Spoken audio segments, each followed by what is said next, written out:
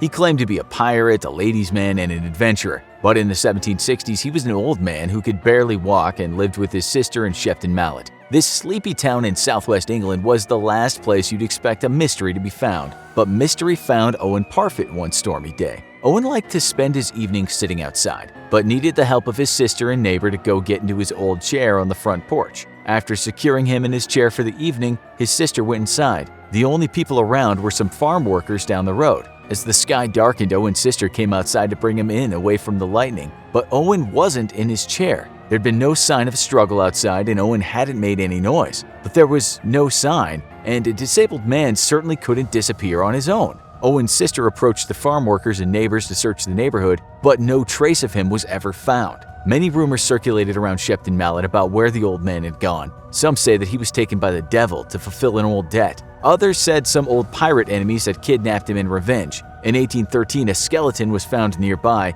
making many people sure the mystery would be solved. But medical experts identified it as a woman's skeleton, and Owen Parfitt's last adventure remains unsolved to this day. Number 7.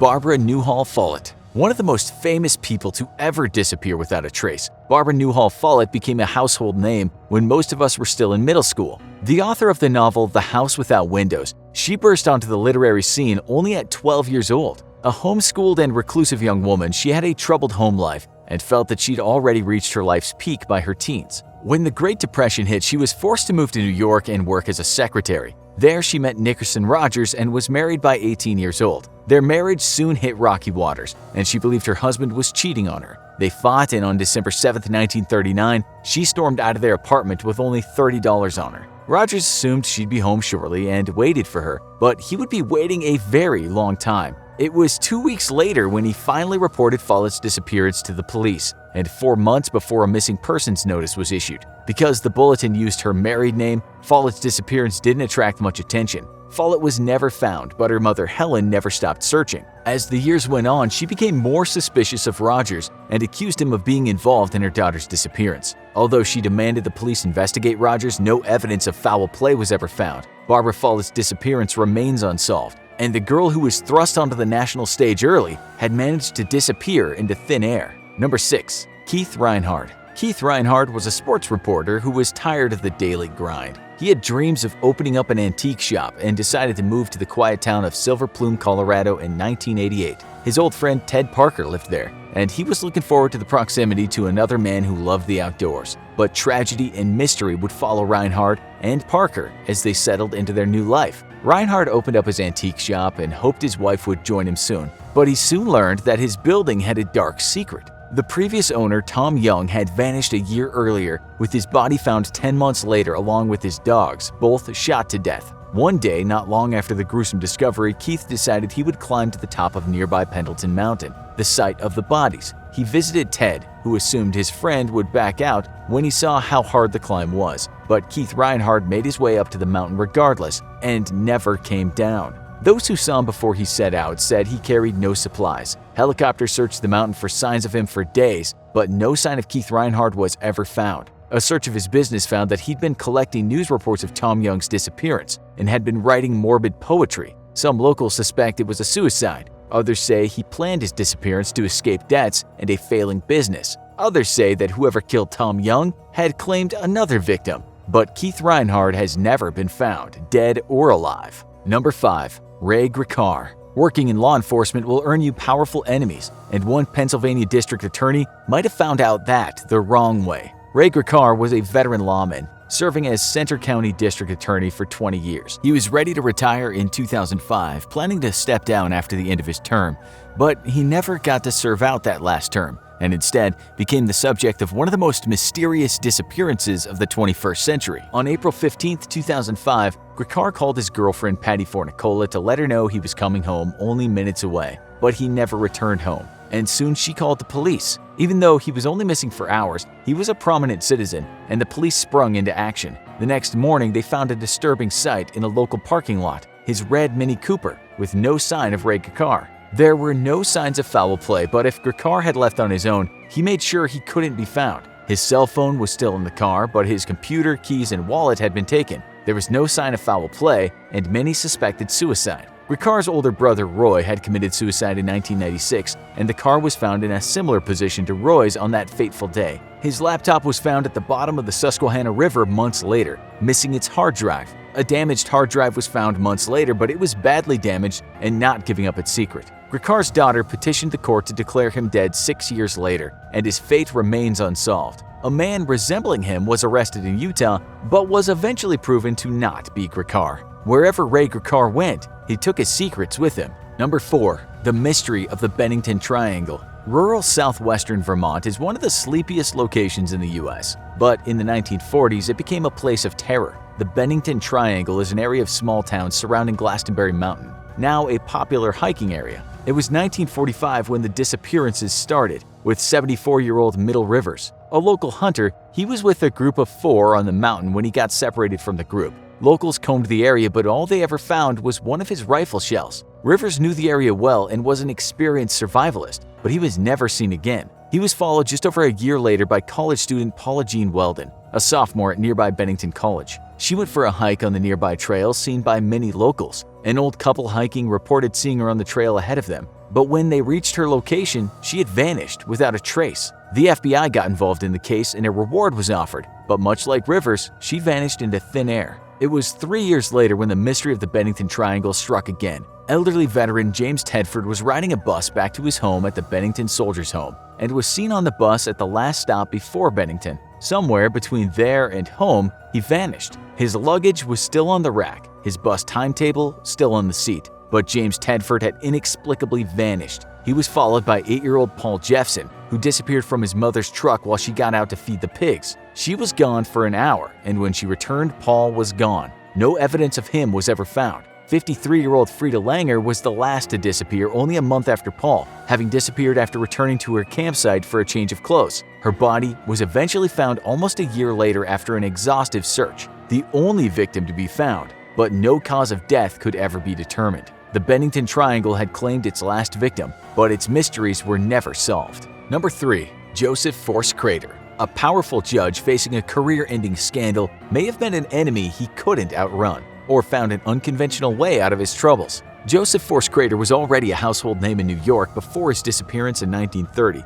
having risen to the rank of state Supreme Court justice. But he had a history of corruption, including a mysterious withdrawal that many suspect was a payoff to the Tammany Hall political machine. He used his position as a bankruptcy receiver to get a huge profit, leading many to accuse him of money laundering. Was this what led to his disappearance? Crater and his wife Sheila were vacationing in Maine when he received a mysterious call that led him to drive back into the city in a hurry. He promised his wife that he would return by her birthday, but his behavior in New York aroused suspicion. He combed his courthouse files, he carried locked briefcases out of his office, and he had his file clerk cash 2 massive checks, almost $80,000 in today's money. Crater had dinner with friends that night and planned to see a Broadway show, but afterwards accounts differ. Some of his friends say he left in a taxi, others say he walked down the street, but no one thought anything of it until he didn't return to Maine. His wife frantically called his friends but got no answer. The police weren't notified until almost a month after he disappeared,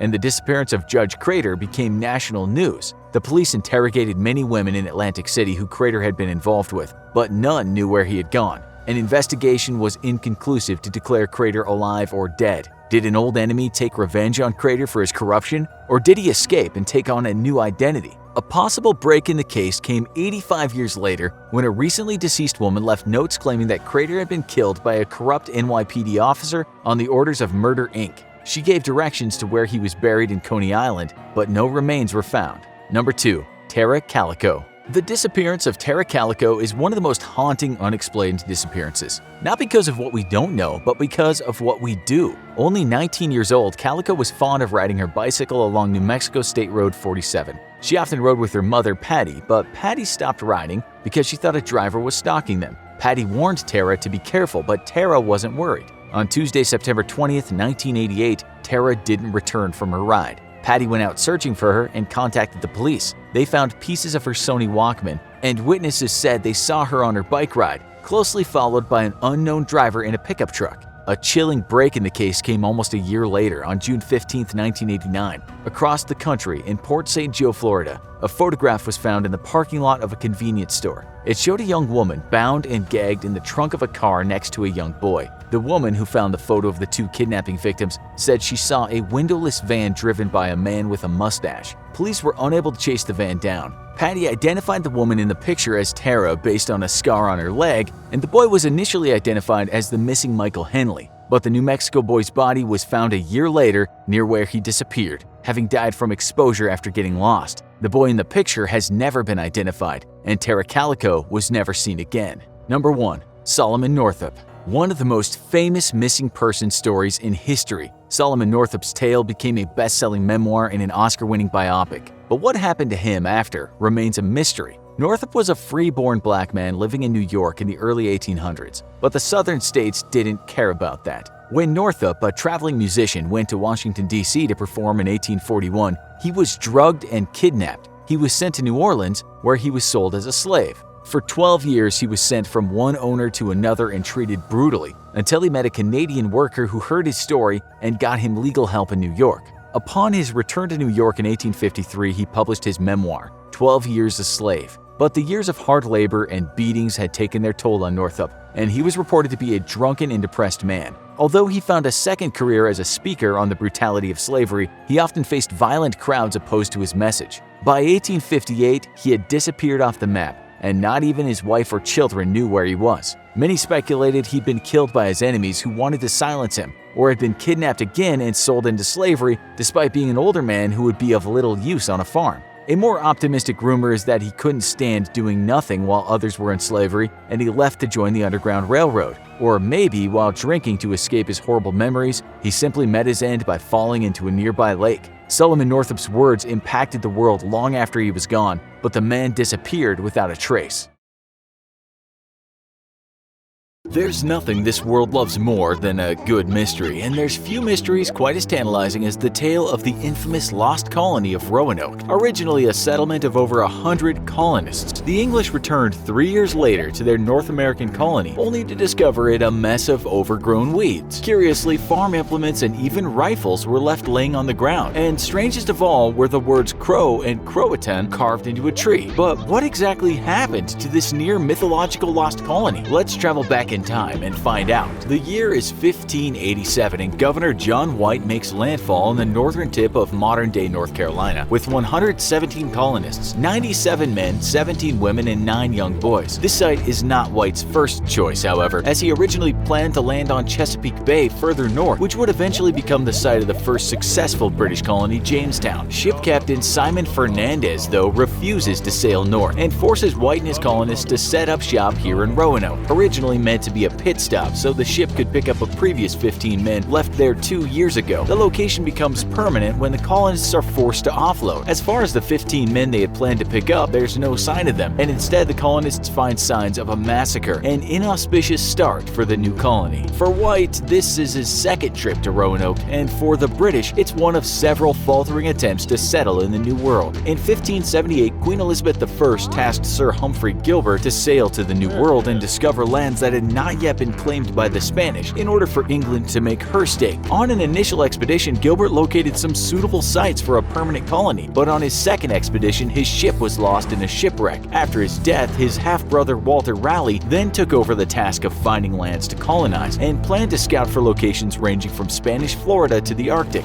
Would-be Governor John White is on Raleigh's second edition, which makes landfall with a garrison of troops in Roanoke in 1585. Their job is to set up a fort from which British power in the New World could be consolidated. And after making contact with local Native Americans, relations are initially good. The Roanoke and the Croatan tribes both proved to be friendly to the British, and representatives from their tribes sailed back to England with John White and are introduced to Queen Elizabeth's court. These men would be given the English names of Wanchese and Manteo, with Manteo becoming the first baptized Protestant Native American. Unfortunately, back in the New World, the commander of the British garrison quickly soured relations with other native tribes and led 2 separate campaigns against native villages within a matter of months. Having thrown the proverbial stone into the hornet's nest, the British fort soon found itself under constant attack, and when Sir Francis Drake passed by the area on one of his explorations of the New World, the men in the fort rushed to the ship to be rescued. So great was their haste aboard that they left 3 men behind who had been on an expedition out in the woods. When the British finally returned back to the colony later in the year, they discovered the fort completely abandoned, and the 3 men who had been left in the woods were nowhere to be found. Sir Richard Grenville, who had been in command of the first expedition, then decided to leave another 15 men behind to guard the remains of the fort. He gave them 2 years' worth of provisions, and then promptly left for England again. It was at this time that John White made landfall in Roanoke, hoping to link up with the 15 men who had been left behind 2 years earlier. To the surprise of nobody, the men were missing, and they too would never be heard from again, having likely been killed by the natives. Despite the hostile locals, ship captain Simon Fernandez nonetheless forced the colonists to stay where they were, and 9 days after landing, colonist George Howe was killed by American Indians while crabbing along the shore. White did not wish to further antagonize the locals, however, and he went to great lengths to repair relations. He did this by using Manteo to help him make peace between the colony and the Croatans, who lived nearby on Hatteras Island. Unfortunately, though, Wanchese had soured on the British during his time in England and saw the future arrival of British colonists as an invading force. Legend says that he had participated in the attack on the 15 men left behind the second time on Roanoke. Needless to say, relations with the locals were tumultuous, though the Croatans proved friendly enough thanks to Manteo's intervention. Where the previous 2 colony attempts had failed, though, the third began to flourish. Rather than bringing along employees or military troops, White had brought families who had a personal stake in the land they were fighting to cultivate. The success or failure of the colony would mean their own personal success or failure, and thus they had ample motivation to make the attempt work. Soon, the first English baby born in the New World arrived, when on August 18, 1587, Virginia Dare was born to Eleanor Dare and Ananias Dare, John White's daughter and her husband. The colonization attempt was hopeful, and things seemed to be going well enough. There was one major problem, though. The colonists had arrived too late to plant crops and were in dire need of fresh supplies. In order to secure the colony's future, John White left the New World behind to sail for England, hoping to be back by the new year with supplies. Yet when he arrived back home in England, John White returned to a world on the verge of war. England was facing off against the Spanish Armada, and every available ship was needed to fend off the far superior Spanish Navy. For 3 long years, White was unable to return to Roanoke, but finally in 1590 he made the voyage back across the Atlantic. Upon his arrival, White was initially hopeful. From a distance, he could see that the housing had been established, and the protective walls made of pines had been repaired. He became worried as they neared the shore, though, when he saw no signs of activity or smoke from fires. As his rowboat made made landfall, his worst fears were confirmed. The colony was abandoned. The entire fort was overgrown with grass and weeds, and guns lay strewn about throughout the village. Chests within which valuables were kept and had been hidden in holes in the ground were broken open, and their contents of precious books, pictures, and personal belongings lay spilled across the floor. Curiously, valuables such as jewelry had been left behind, as had been all the extremely valuable guns and farm equipment. Whatever had happened to the colony, looting by the natives seemed to be improbable.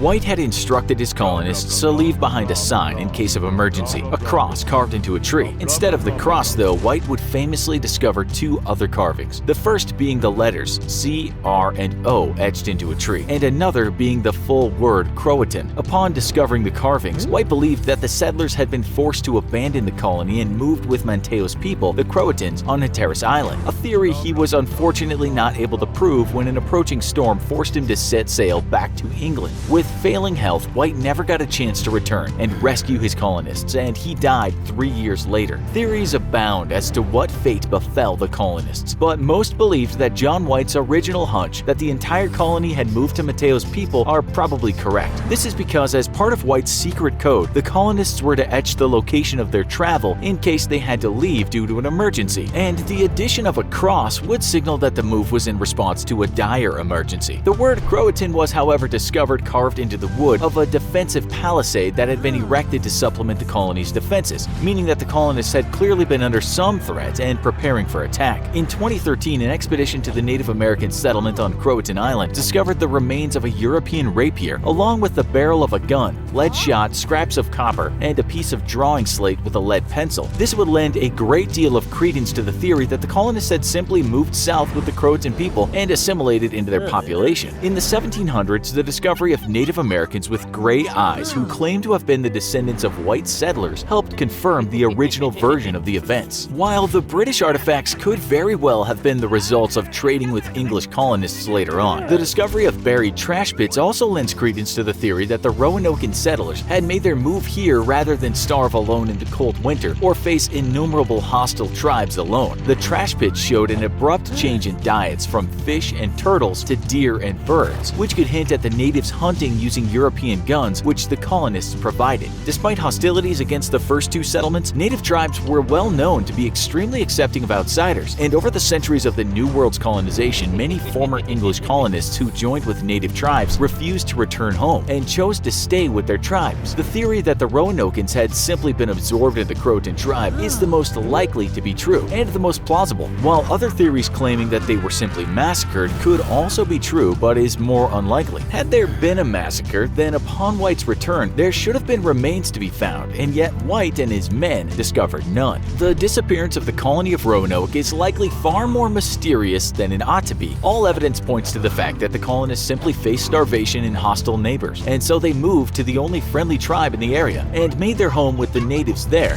Wild theories, however, continue to abound, and our favorite, as usual, involves aliens, because of course it does. In the alien theory, the entire colony, to a man, was abducted by aliens. During our own investigation into the alien theory on Roanoke, we were unable to discover any plausible motivation for why the entire colony was spirited away by alien forces, and whatever the aliens' motivations, it was definitely not because human brains are delicious to eat. So rest easy, and don't worry, because the mystery of Roanoke is nothing more than a bunch of settlers deciding to move in with friendly natives rather than face starvation, and definitely not that they were abducted by brain-eating aliens from the Zeti Reticuli star system. Trust us, there's no pending alien threat to harvest your tasty, delicious brains. And to get your mind off it, you should go camping alone in the wilderness and tell no one where you're going. Few places in the world elicit the mystery and wonder that Stonehenge does. For hundreds of years, archaeologists and historians have puzzled over the ancient ruins, trying to piece together the truth behind its origin. At last, though, modern science has caught up with the ancient mystery, and we finally have a pretty good idea as to who created this wonder of the ancient world. For anyone living under a very large rock for the last 500 years and doesn't know, Stonehenge is an ancient site in the UK made up of pillars of rock laid out in a circle. The remains showed that the entire site was once ringed with massive stone columns, which were themselves topped with slabs of stone that completely encircled the monument. Inside, scientists suspect that there was once a smaller circle of stones, of which only a few pillars remain, also topped by a massive stone slab. While the site is relatively simple in its construction and certainly pales in comparison with wonders such as the pyramids of Egypt, what is impressive is that Stonehenge is estimated to have been built over 5,000 years ago, when humans were thought to have been largely using nothing more than simple bone and antler tools. The Neolithic monument is also thought to have taken 1,500 years to complete, with construction being taken up by various groups of people who continually added to the original site. The first stage was a massive circular ditch and bank dug on the Salisbury Plain by Neolithic Britons using deer antlers for tools. They also included deep pits inside of that circular construction, now known as the Aubrey Holes after John Aubrey, the 17th century antiquarian who discovered them. It's believed that the holes once held up a ring of timber posts standing upright, creating a circle of timber within the larger circular ditch. This site remained standing until a few hundred years later when more builders arrived and decided to remodel. Rather than use the timbers for their construction, they hauled 80 bluestones, of which 43 remained standing, and laid them out in either a horseshoe or circular formation around the site.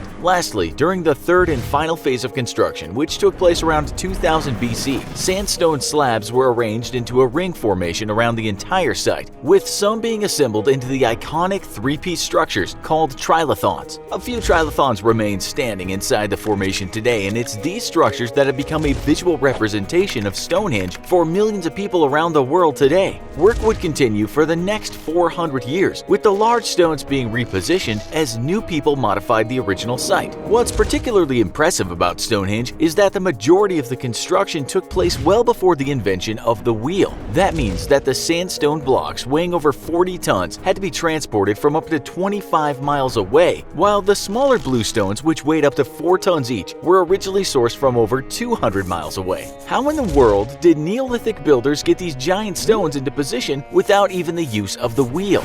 The longest standing theory is that the stones were transported using sledges and rollers made out of fallen tree trunks, with each stone riding atop a bunch of greased logs, which would be moved in front of the stone as it traveled over and past a section of logs. This would have allowed the builders to simply push or drag the huge stones over long distances, though it would certainly have been incredibly labor-intensive. They then could have transferred the stones into huge rafts and floated them along the Welsh coast and up to the River Avon toward the construction site. More modern refinements to the theory has builders using teams of oxen to drag the stones along grooved planks, or transporting them in giant wicker baskets or on all kinds of ball bearings. However, in the 1970s, geologists began to get in on the debate of how the mighty stones were transported. They suggested that it wasn't humans who lugged these stones dozens or hundreds of miles, but rather that it was ancient glaciers. Well known to uplift rocks and transport them hundreds of miles, these glacial erratics, as they're known, pop up all over the world and are remnants of the last ice age. They proposed that perhaps glaciers had deposited a large number of raw stones required to build Stonehenge, though the theory isn't particularly popular amongst mainstream geologists. Never mind how it was built though, who were the people that actually built Stonehenge? Back when mythology was considered history, it was believed that Stonehenge was the handiwork of King Arthur's friend and confidant, the wizard Merlin. Sometime in the mid-5th century, hundreds of British nobles were killed by Saxon barbarians and then buried on the Salisbury Plain, which was at the time made out of stakes. And in order to honor the fallen men, King Aureolus Ambrosius, the uncle of King Arthur, ordered that a memorial be built on the site to honor their deaths. The king thus sent an army to Ireland to fetch a stone circle known as the Giant's Ring, which ancient giants had built from magical African bluestones. The Irish, defending the ring, were defeated, but the men could not move the massive stones. Thus, Merlin used his magic to move the giant stones across the sea and onto the site they stand on today. According to the legend, King Ambrosius and King Arthur's father Uther remain buried there to this day. When people started believing in myths less and science more, the monument was attributed to the Saxons, the Danes, the Romans, the Greeks, and even the Egyptians. Eventually, in the 17th century, archaeologist John Aubrey claimed that the monument was the work of Celtic high priests known as Druids, and the theory largely stuck for hundreds of years. Even today, many individuals who identify as modern Druids gather at the site to hold rituals, yet sadly for them, Modern science has at last determined that it was definitely not the Druids who built Stonehenge. Stonehenge, it turns out, has an origin as complicated as its construction, and after the careful observation of dating bones and tools and other artifacts discovered on the site, archaeologists now believe that there was actually no one people who are responsible for building Stonehenge, but that rather the monument was a community project of sorts, with various groups of people working on it at different times. First were Neolithic agrarian humans, likely the original inhabitants of the British Isles, though some genetic research hints that these original inhabitants were actually displaced by invaders from the mainland. Then the descendants of the original Britons likely added to the site, followed by immigrants from the European continent, with some hypothesized to have come from as far as modern-day Turkey. Stonehenge, it turns out, has no one source, but rather is a hodgepodge of different cultures who likely all appropriated it to suit their own needs. We might never know why it was originally built, but it's clear that as new groups of people came across the site, they were quick to modify or add to the construction in order to suit their own needs. The site is thought to have served purposes related to astronomy, calendar keeping, religious ceremonies, and even as a royal monument, with its function throughout the years as varied as its original builders. While today it serves as a tourist destination for people who come from all over the world to marvel at the ingenuity of our ancestors. This is, of course, the official story, and other sources claim that Stonehenge is, you guessed it, alien in origin. Some believe that Stonehenge is part of a global navigation network used by alien ships, with sites that include the pyramids and the Nazca Lines in South America. Apparently, ancient aliens needed visual signals by which to navigate the spacecraft that they traversed the galaxy with because they never quite developed GPS technology. A very curious technological misstep. Yet others believe that Stonehenge is the site of a major vortex which spews out some kind of energy from the Earth. These believers claim that ancient humans could identify and tap into these magical vortexes. Yet somehow, for some reason, despite being able to land spacecraft on Mars, modern humanity is apparently unable to discover the same magical vortices that primitive humans did. For our part, after careful examination by our team of leading researchers, archaeologists, and historians, we here at the Infographics Show have deduced that Stonehenge is an interdimensional aperture through which space aliens from the Zeti Reticuli Nebula will one day invade in order to feed on our delicious brains. And seriously, who are you going to listen to? Leading researchers and scientists or the internet?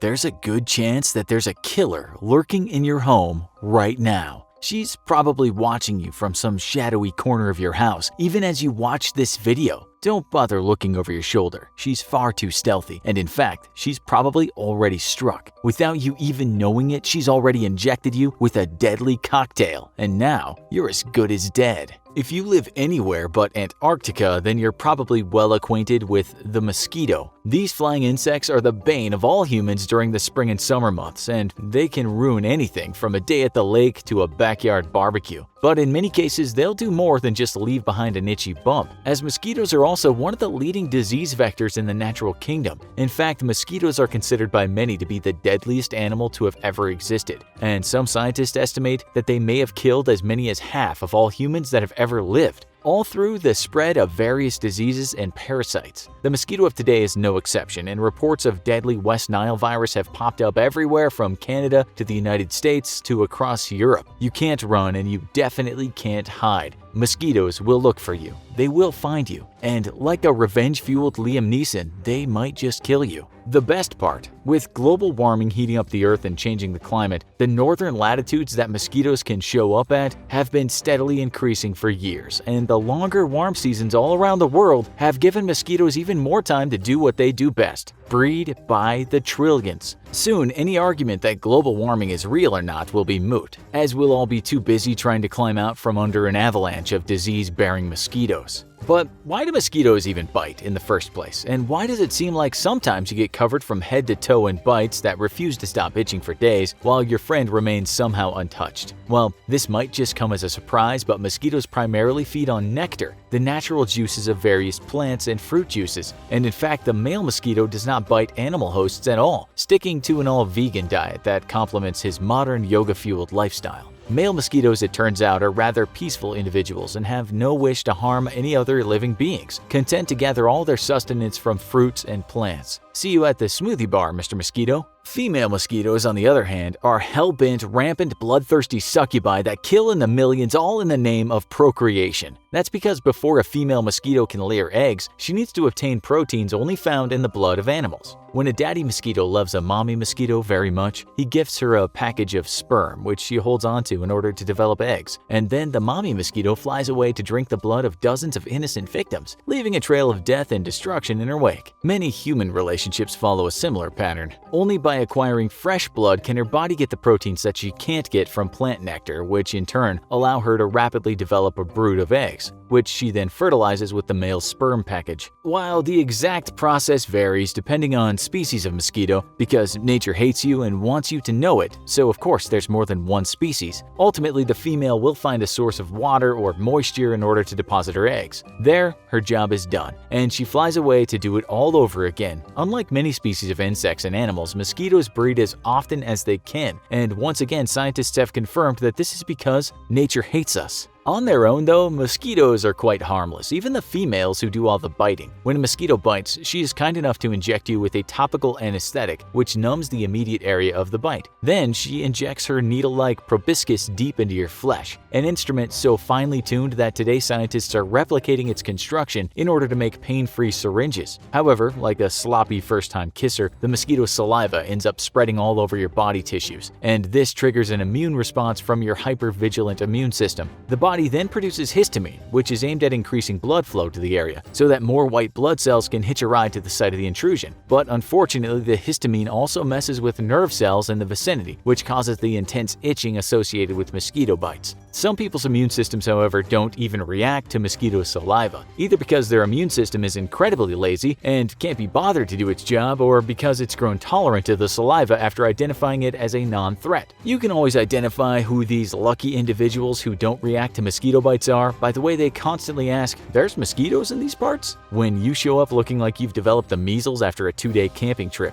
Try not to hurt them, no matter how much they deserve it. On their own, mosquitoes are pretty harmless, just like sharing needles amongst drug users, triggering an AIDS crisis in inner-city populations around the world decades ago, though. Having mosquitoes fly from victim to victim and biting each is a great way to transfer diseases. Though the mosquitoes use your blood to create its offspring, which we have to admit is pretty metal of them, there's bound to be microscopic portions of blood and all other things it contains left in its proboscis, which is then injected into a new host when the mosquito bites again. This makes mosquitoes the world's #1 disease vector, with between 725,000 and 1 million estimated victims a year. Most of these victims fall prey to malaria, which has been haunting mankind for millennia and still infects an estimated 200 million people every year, killing 600,000. This officially makes mosquitoes the deadliest animal on Earth, surpassing even the total kill count of humanity. By comparison, the US Civil War, the deadliest war in history, killed approximately 620,000 in 4 years of fighting. That means every year mosquitoes kill the equivalent of a 4-year American Civil War. While medicine constantly improves and access to healthcare is expanded around the world, global warming is believed to only increase these figures even into modern first-world nations like the US, where the medical bills for treatment alone will probably kill you before the disease does. So how do mosquitoes find their victims, and why do some people get bit more than others? Well, mosquitoes are capable of identifying their victims by sight given their very large compound eyes, but they're only able to see in shades of white and black. This is why individuals with darker clothing or darker skin tones are more likely to get bit than those without. They stand out better against the lightly colored sky and thus serve as a beacon for hungry mosquitoes. If you want to reduce your chance of getting bitten, then we recommend that you wear lighter colored clothing, which will definitely put a cramp in the style of any goth community that doesn't want to die of malaria. However, mosquitoes also hone in on their prey with their delicate antennae, which can sniff the air for various scents your body gives off. One of those scents, and a virtual dinner bell for mosquitoes, is that of lactic acid, which is the same acid that builds up in your body while you exercise. Its scent can leak out through pores in your skin and linger in the air, which a hungry mosquito will follow back to the source. This is especially attractive to mosquitoes because typically large amounts of lactic acid means that an individual has been moving or exercising a lot and has an increased blood flow, which will bring delicious blood closer to the upper layers of their skin. Carbon dioxide, however, also attracts mosquitoes, and every time you exhale, you're throwing up a neon sign that says, "Get your dinner right here." Surprisingly though, it turns out that mosquitoes do have their preferred victims, which might be why you're the only one in the group that gets eaten alive every time you go camping. Individuals with type O blood are basically a delicacy for mosquitoes and preferred over other blood types. There's also a genetic component which scientists have not yet identified, which causes mosquitoes to prefer you over other people, and thus lead to more bites. That's right, something in your genes literally calls out to mosquitoes to come dine on you. You can thank your parents for that one. However, there are other factors that draw mosquitoes from one individual to another which can be controlled and help reduce the likelihood of being bitten. These include the presence of abundant skin bacteria, so if you don't shower, expect to get bit more often, as well as heavy breathers. Individuals with high body heat and pregnant women are also more attractive to mosquitoes. So how do you avoid being bitten and dying to a horrible disease or parasite? Well, first of all, forget any of those scented candles you so often see for sale in stores. They have been proven time and time again to not work except in closed-in areas with no air circulation. The reason why should be obvious, but basically, even a slight breeze will disperse the smoke produced by the candles and dilute it in the environment enough that it basically becomes useless. You can forget even harder any homeopathic candles you bought from Etsy claiming to use natural remedies to keep mosquitoes away. Not only do they not work for the same reason as traditional repellent candles, but they also don't work because homeopathy is not science. Instead, spray yourself with good old-fashioned man-made chemical repellents, applying a thin layer every 90 minutes for best results. However, after what you learned here, the best way to avoid being bitten is to never exercise so you don't produce any lactic acid at all, becoming a motionless blob because any muscle movement produces lactic acid, and also stop breathing. The carbon dioxide in your breath will alert mosquitoes to your presence. Alternatively, you could use the same principle as that used in the common bear attack avoidance technique of simply being around someone who runs slower than you and just hang around people who breathe heavier than you, are pregnant, and exercise a lot. The best mosquito avoidance technique may just be to camouflage yourself in the middle of a mosquito buffet, looked over by the dozens of hungry mosquitoes on the prowl for someone more delicious than you. The date is December 5th, 1945, and 5 American Avenger fighter bombers take off from an airstrip in the Naval Air Station of Fort Lauderdale, Florida. The weather is crystal clear, and blue skies greet the pilots as they rise to cruising height. Below them, the tropical Atlantic is light blue and calm. It's a picture-perfect day. The 5 aviators are experienced combat veterans and have hundreds of combat flight hours under their belt each. The Avenger aircraft they fly are fresh off the production line, equipped with all the latest flight gear that the U.S. Army industry can afford. The planes plot a course east, flying for 46 miles to execute a few practice bombing runs at the Hens and Chicken Shoals, a naval proving ground. Then the planes will fly east for 67 more miles to reach the Bahamas, before flying north for 73 miles and then turning back for Florida. The planes plot a triangular flight path across the Bermudas, which will end with them back home.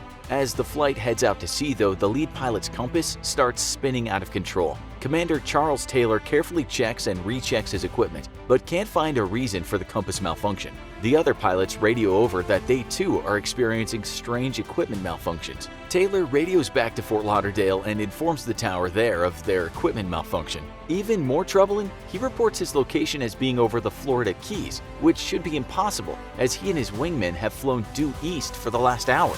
The tower radios back, informing Taylor to immediately turn north and head for Miami, but only if he's sure he is really over the Florida Keys. Lacking modern radar and IFF transmitters, the tower is as in the dark to Taylor's position as he is. Suddenly, Taylor spots a mysterious silver saucer-shaped craft directly in front of him. The craft appears to have accelerated toward his plane in the blink of an eye. Looking inside a small porthole cut into the craft, Taylor spots the face of a Zeti Reticulan alien waving back at him, licking his lips in anticipation at the delicious human brain feast it's about to gorge itself on. At the same time, miles beneath the Atlantic Ocean, a fire crystal that once powered the now sunken city of Atlantis hums with energy. The Atlantean relic, damaged in the great catastrophe that sunk the legendary city beneath the waves eons ago, is still functional, but severely damaged. The fire crystal releases a burst of energy that bores through miles of water and into the sky, incinerating Taylor and his aircraft. Except the Atlantean fire crystal is too late because Taylor and the other planes with him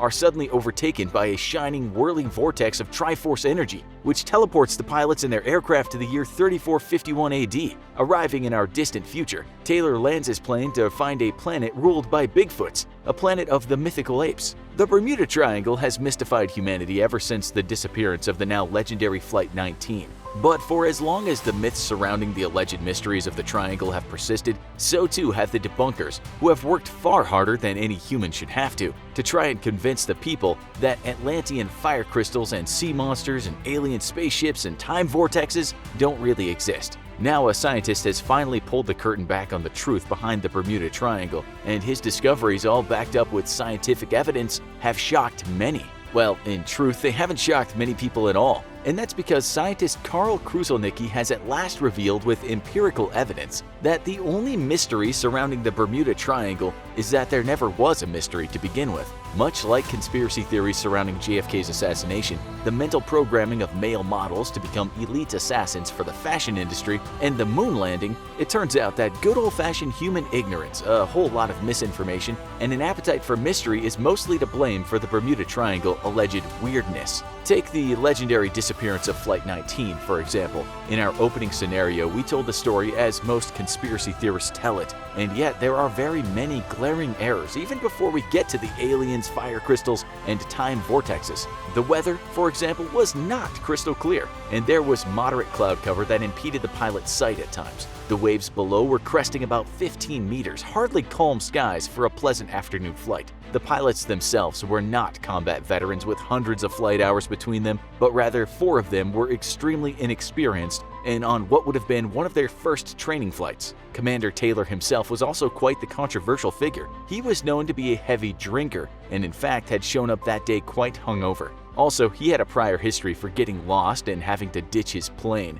having done so twice already. Clearly not the best navigator in the world, which maybe helps explain why he drifted so far off course. The fact that the airmen were not flying brand new Avengers but rather well-used aircraft probably also explains why Taylor's compass malfunctioned, which only exacerbated the problems with Taylor's poor navigation skills. And there was, of course, only one recorded malfunctioning compass, not 4, which further decreases the mystery of the disappearance. Taylor's pilots had, in fact, repeatedly postulated that they had accidentally flown southeast, not southwest, as Taylor believed. Several pilots even repeatedly suggested that they turn west, though Taylor insisted that they fly east instead, taking them further out to sea. One of the pilots is even thought to have broken formation and headed west, albeit too late to save himself as his plane ran out of fuel. From established facts alone, we can already see how many elements of the Flight 19's disappearance have been misunderstood or misrepresented by conspiracy theorists. With a factual account of the disappearance, it doesn't seem like much of a mystery at all.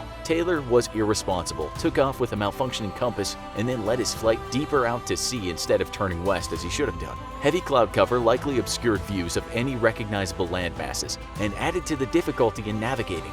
Mystery solved. Taylor got his men killed due to an error of judgment, and certainly didn't need the help of extinct Atlanteans or space aliens to do so. There is, of course, the popular follow-up to Flight 19's disappearance, the disappearance of a search and rescue aircraft sent to the same flight path that very night.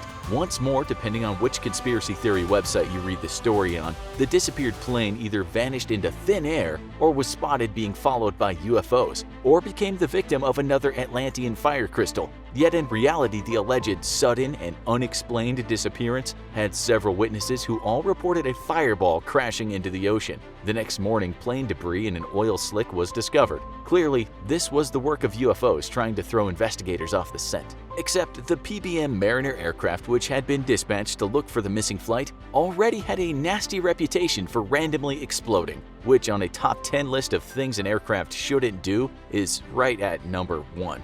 The aircraft had already earned the nickname of Flying Gas Tank by its pilots, and after the disappearance of the search and rescue Mariner, the Navy grounded all of its mariners and eventually replaced them altogether. So an irresponsible commander with a faulty compass showed up to work half drunk and led his men far out into the sea to crash. And the search and rescue aircraft dispatched to find any remains itself exploded due to its poor construction. For some, this is still not enough to convince them that aquatic Bigfoots in cahoots with the space aliens aren't firing Atlantean fire crystals at our planes and ships. Since the mid-1970s, Lloyd's of London has been attempting to convince the unwashed masses that there's nothing weird about the Bermuda Triangle. Lloyd's of London is a maritime insurer who has insured ships heading out to sea since the 17th century. Every time one of their insured ships goes down in an accident or bad weather, they lose a significant amount of money. Thus, Lloyd's of London keeps one of the world's most detailed records of all maritime accidents around the globe. The area known as the Bermuda Triangle is a very heavily trafficked sea lane.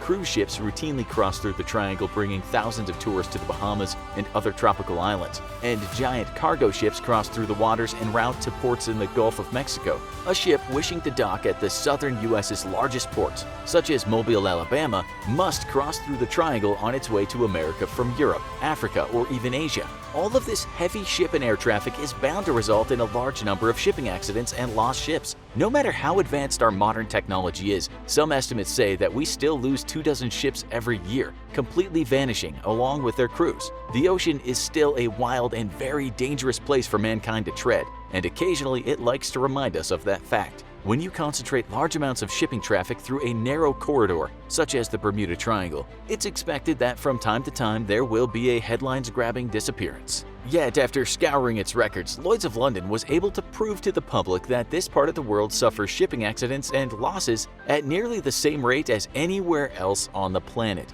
In fact, they've been trying to tell the world at large this since about 1974. And in completely predictable fashion, most people continue to call it fake news. The deep state, in this case a literal deep state beneath the waves known as Atlantis, is clearly to blame. Briefly, another theory, which was at least scientific in nature, was proposed for the loss of ships and planes across the triangle. This theory states that massive releases of methane gas, frozen beneath the first few layers of soil at the bottom of the ocean, could be responsible for sinking ships and dropping planes out of the sky. Such a large release of methane could in fact create a swarm of bubbles directly underneath a ship, which would destroy its buoyancy and cause the ship to immediately sink. Imagine one huge bubble slowly rising to the surface, with a ship at the very center of it when it breaks the surface and bursts. With no ocean underneath it, the ship plummets into an empty air cavity, and the ocean crashes down above it, immediately sinking the ship.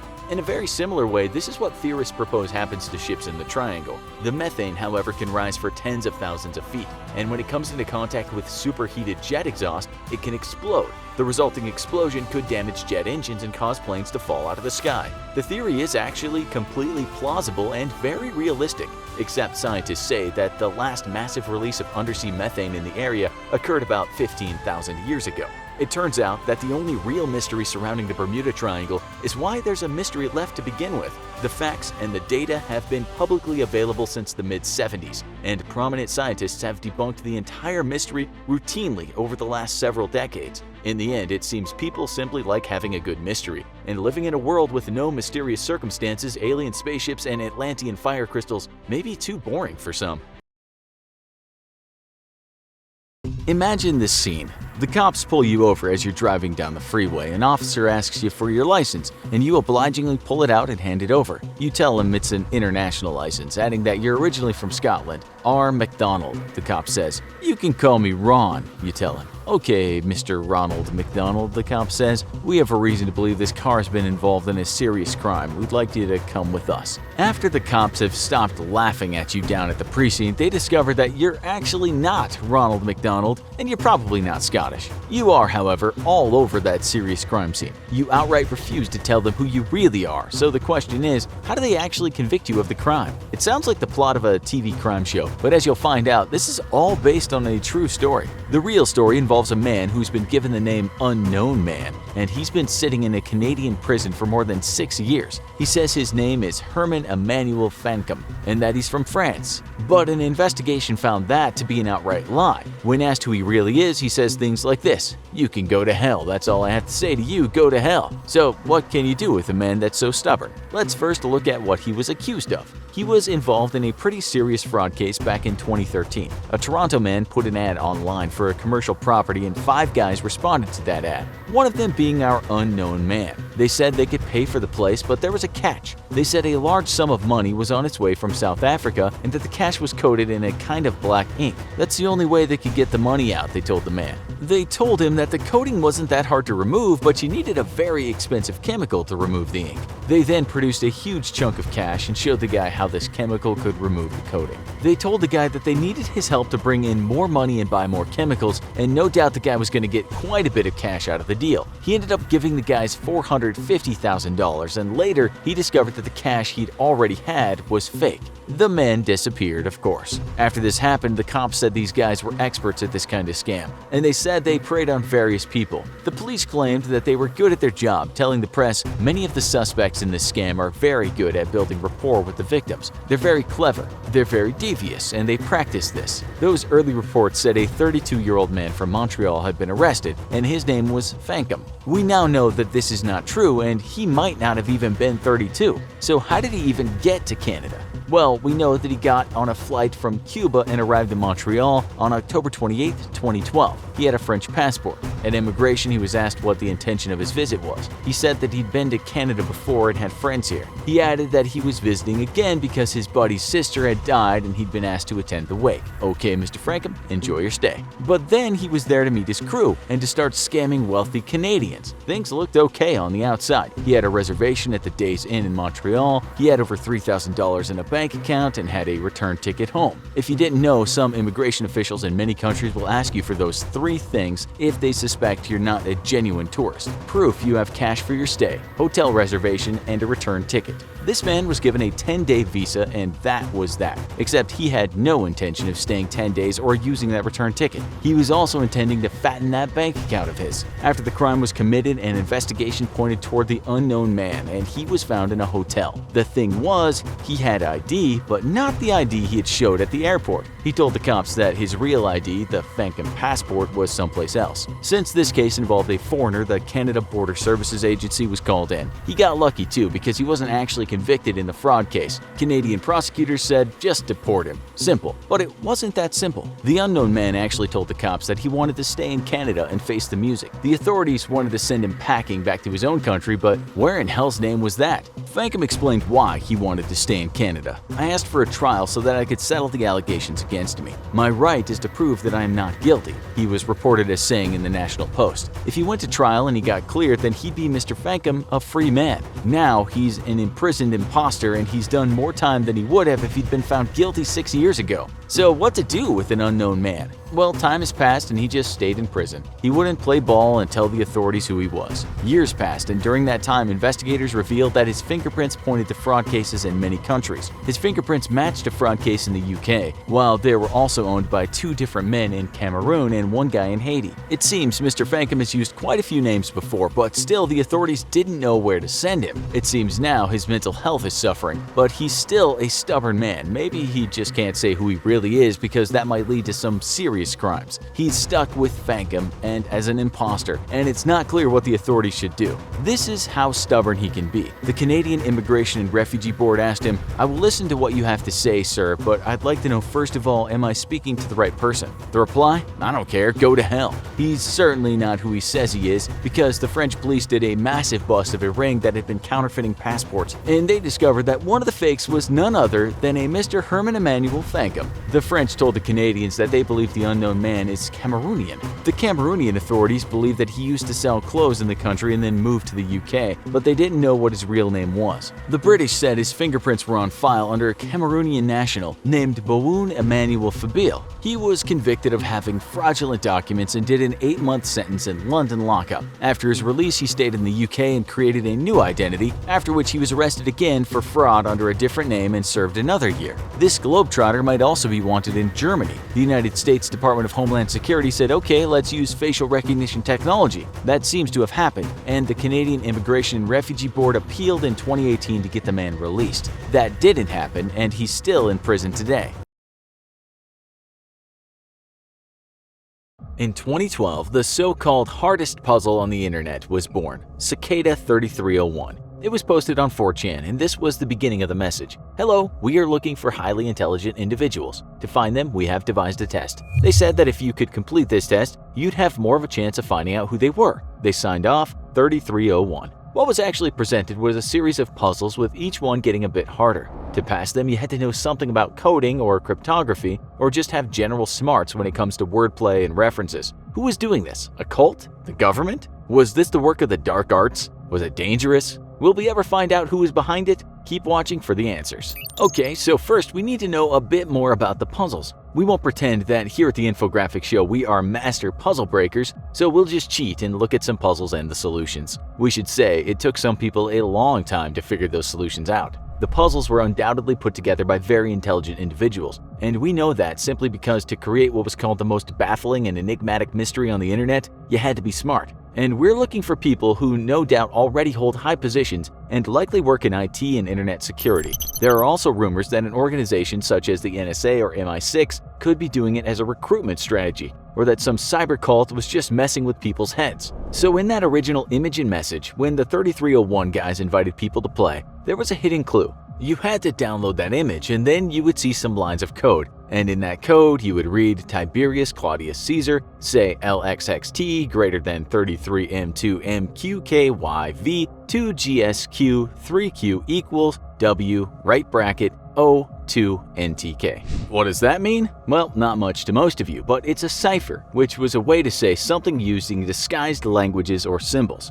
Gangsters sometimes use ciphers when they pass notes in prison. A man named the Zodiac used ciphers to communicate with the police and lead them on a chase. You get the picture. You could have worked out how this cipher worked, or you might have used the internet to find the way to decode it, but if you were successful, you would have ended up with this image. If you read that, you might see a clue that tells you a certain stenography program needs to be implemented with this image. Stenography, by the way, is like shorthand. You know, like when journalists used to take notes fast and they had to shorten the words and sentences. Some people ran that image through a stenography program and they were taken to a place with more puzzles with images or sets of numbers. This is what we mean by the rabbit hole. It just keeps getting deeper and deeper. There were more images and more hidden messages, and this seemed endless to those taking part. They might have found some text that read, "The key has always been right in front of your eyes. This isn't the quest for the Holy Grail. Stop making it more difficult than it is." It seems the people behind the puzzle were really enjoying their game. There was text from some of the earliest known written fictional stories, such as the tales of King Arthur. At one point, a person could have found a phone number and had to call that. There was, of course, a message awaiting them.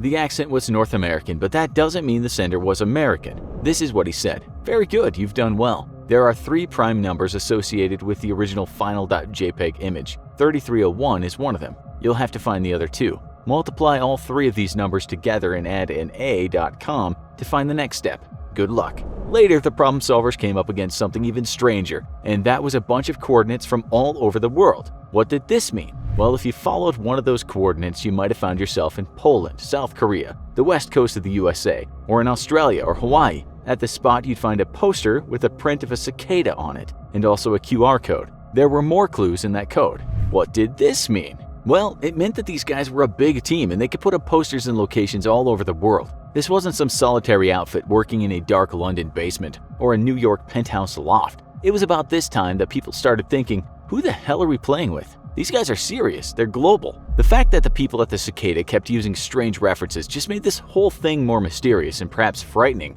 At one point they referenced something called Agrippa, a book of the dead. The words and images in the book were printed with photosensitive chemicals so that with time they'd disappear. There's also a poem stored on a floppy disk, but it's single use, meaning after use it becomes encrypted and you won't be able to see it again unless you crack the encryption. Sometimes people had to go to the dark web to find more information, and in every case, the person had to know a fair bit about encryption and code breaking to get farther. There was even a musical cryptogram. It sounded like this, and it contained a hidden message.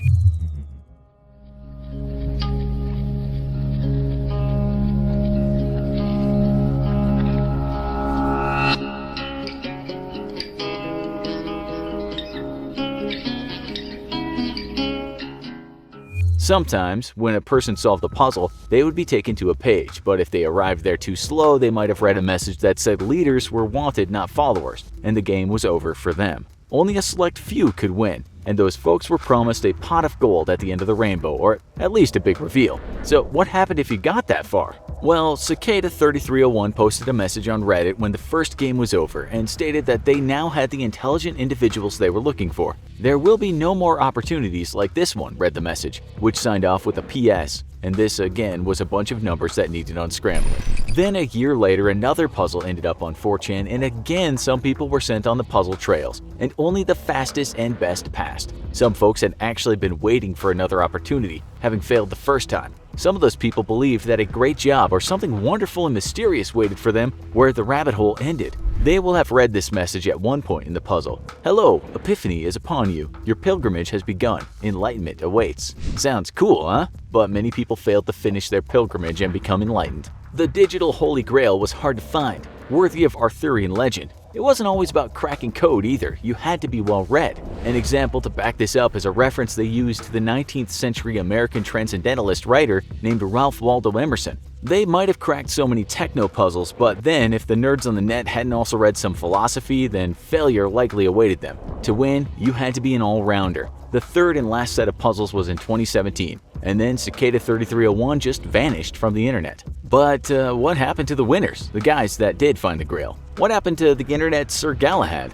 There is one reliable source as to proof of Cicada 3301 correspondence, and that comes from a person who allegedly finished one of the puzzles. He leaked an email that was sent to him by the members of Cicada 3301. Many people think the email is genuine. Here it is. "You have all wondered who we are, and so we shall now tell you. We are an international group. We have no name. We have no symbol. We have no membership rosters. We do not have a public website, and we do not advertise ourselves. We are a group of individuals who have proven ourselves, much like you have, by completing this recruitment contest, and we're drawn together by common beliefs." A careful reading of the text used in the contest would have revealed some of these beliefs. That tyranny and oppression of any kind must end, that censorship is wrong, and that privacy is an inalienable right. So to join the club, you have to win the game, and then the only rule of Cicada 3301 Club is that you don't talk about Cicada 3301 Club. The email makes it sound like a secret organization that's filled with intelligent individuals who likely did okay in their latest IQ test. They obviously advocate freedom of speech and internet privacy, so if these guys were working for the NSA, then they'd be hypocrites, since the US government has spied on its own people. The message sounds slightly antagonistic and anarchistic and not related to the mechanisms of the establishment. It's possibly a bunch of friends rather than an official organization, but they are good at keeping secrets and they spread around. So far, physical stuff used by the group has been found in 11 US states and 8 countries. It's likely they're from the USA, but they reference British stuff a lot too. We found one guy who finished the puzzle, and he's a Swede named Joel Eriksson. On his website, he calls himself an IT security freak. In an interview with Fast Company, he said, "Initially, I just thought it'd be a nice little brain teaser. I've always been interested in anything that can challenge me, and I never give up." In the case of the Cicada, the puzzle in question turned out to be a lot more than I thought it would be when I started it. Yeah, that rabbit hole was a bit deeper than he was expecting. He also said that he did all the solutions by himself, but others collaborated and it was kind of cheating. They could get past a puzzle and find the next one without actually having solved it. Erickson got right to the end, but what happened then? He said he didn't think it was a recruitment tool, and he certainly hadn't been recruited by anyone. The governments of the world just wouldn't sneak around on 4chan. When the British government communications headquarters put out a puzzle to crack when they were recruiting, they didn't hide. Erickson believes the group is not an organization or a business. He went on saying that these guys are not just coders, and that they've certainly read some far-out stuff. That might be the British man named William Blake, an 18th, 19th century visionary poet and artist who later was a staple in Western counterculture movements. The CIA and William Blake just don't go together very well. The NSA and the doors of perception don't exactly go hand in hand. Cicada also mentions the English occultist Aleister Crowley, another far-out writer that became associated with counterculture movements from the hippie 60s to the cyberpunk movement of today. Erickson said in an interview they're likely intellectual, anti-establishment, ideologically driven, and they seem to be valuing logical, analytical thinking highly. They seem to share a lot of ideology with the crypto-anarchy movement and old-school hackers. But he didn't get any prize for winning, except the fact that he can now call himself one of them. Who knows, he might be the movement. We doubt that though. We can tell you that we found no one online who claims to know who Cicada 3301 is, or who says they collected the grand prize. They're out there somewhere, tapping away in the digital forests of the night. They might even be watching this video. Many people think Cicada will pop up again. The path they created might have led to nowhere, but they certainly created a fascinating trail. You might say the final puzzle is to figure out who the group is, and that remains unsolved. By the way, we just planted 2 references in that last bit of dialogue. We wonder if you can try to guess what those references were. If you can't do that, don't even think about trying to solve Cicada's own puzzles.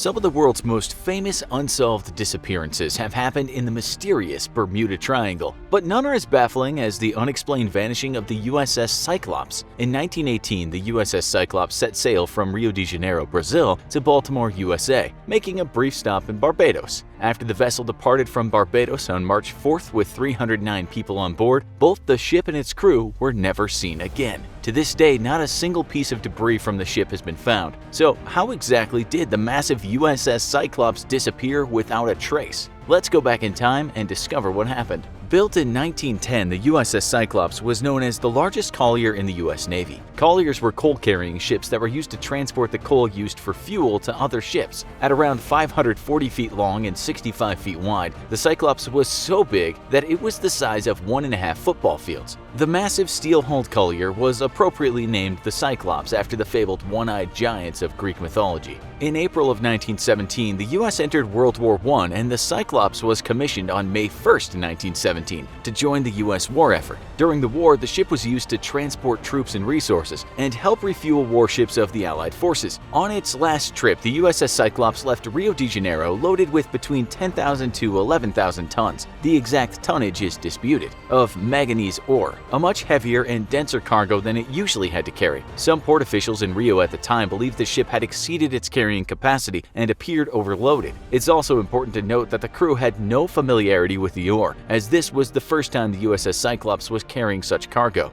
Before the ship left Rio on February 15th, the ship's commanding officer reported that the starboard engine appeared to have a cracked cylinder and could no longer function. This reduced the speed and performance of the USS Cyclops from an average maximum speed of 15 knots to about 10 knots. A survey board that inspected the ship agreed with the commander's observation about the engine and recommended that the Cyclops return to the U.S. for repairs. So the ship departed, making another stop in Bahia before leaving Brazil. Today, the Navy believes that there were 309 people on board, though contemporary accounts of the ship's disappearance list 293 people on board, including 15 officers, 221 crewmen, and 57 passengers. The passenger list included prominent figures such as Alfred L.M. Gottschalk, the American Consul General at Rio de Janeiro, who was returning to the U.S. after a long-term post abroad. Though the USS Cyclops was supposed to head straight to Baltimore, the ship made an unscheduled stop in Barbados on March 3rd to resupply. To this day, it's still somewhat unclear why the ship made this stop, as the Cyclops should have had enough supplies to continue to Baltimore. Some think the captain was worried about the ship's cargo. A few inspectors in Barbados stated that the cargo wasn't stowed correctly. Instead of being level, it was piled up higher in the middle rather than spread out evenly.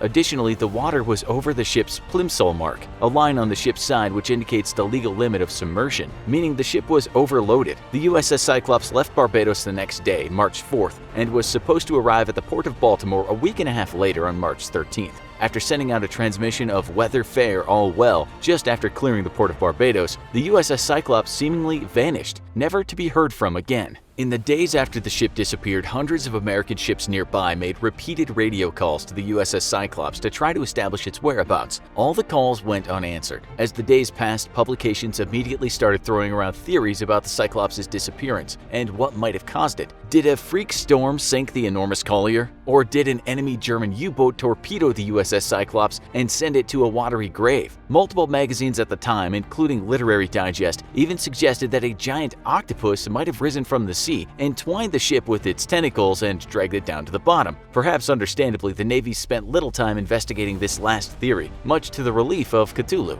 What was the actual fate of the Cyclops? Could a simple tropical storm have sunk the ship? After all, one of the reasons the Bermuda Triangle has so many disappearances is because the weather in the area is notoriously unpredictable, and storms can become very violent very fast. Most experts believe that the storm theory doesn't hold water, pun very much intended, because the Cyclops made no distress calls, and there were no major storms reported in the area at the time of its disappearance. Others point out that there are smaller thunderstorms known as mesometeorological storms that are unpredictable and hard to identify, especially with 1918 technology. Storms like those can start at sea and completely dissipate before they ever approach land. According to meteorologists like Joanne Simpson, these storms form very quickly, especially over the Gulf Stream, stream, which happens to travel right through the Bermuda Triangle, and they may just last a few minutes before vanishing. However, while the thunderstorms are brewing, they are particularly violent, causing giant chaotic waves to form that put any nearby ships in danger. The lack of any distress call might be explained by these storms, as they sometimes also cause electrical disturbances that interfere with communication systems, such as the radio transmission on the USS Cyclops. Without any thunderstorms definitively identified in the area, however, this theory remains just that, a theory. How about the Germans? Is it possible that they sunk the ship? The USS Cyclops was a great asset to the Navy during World War I,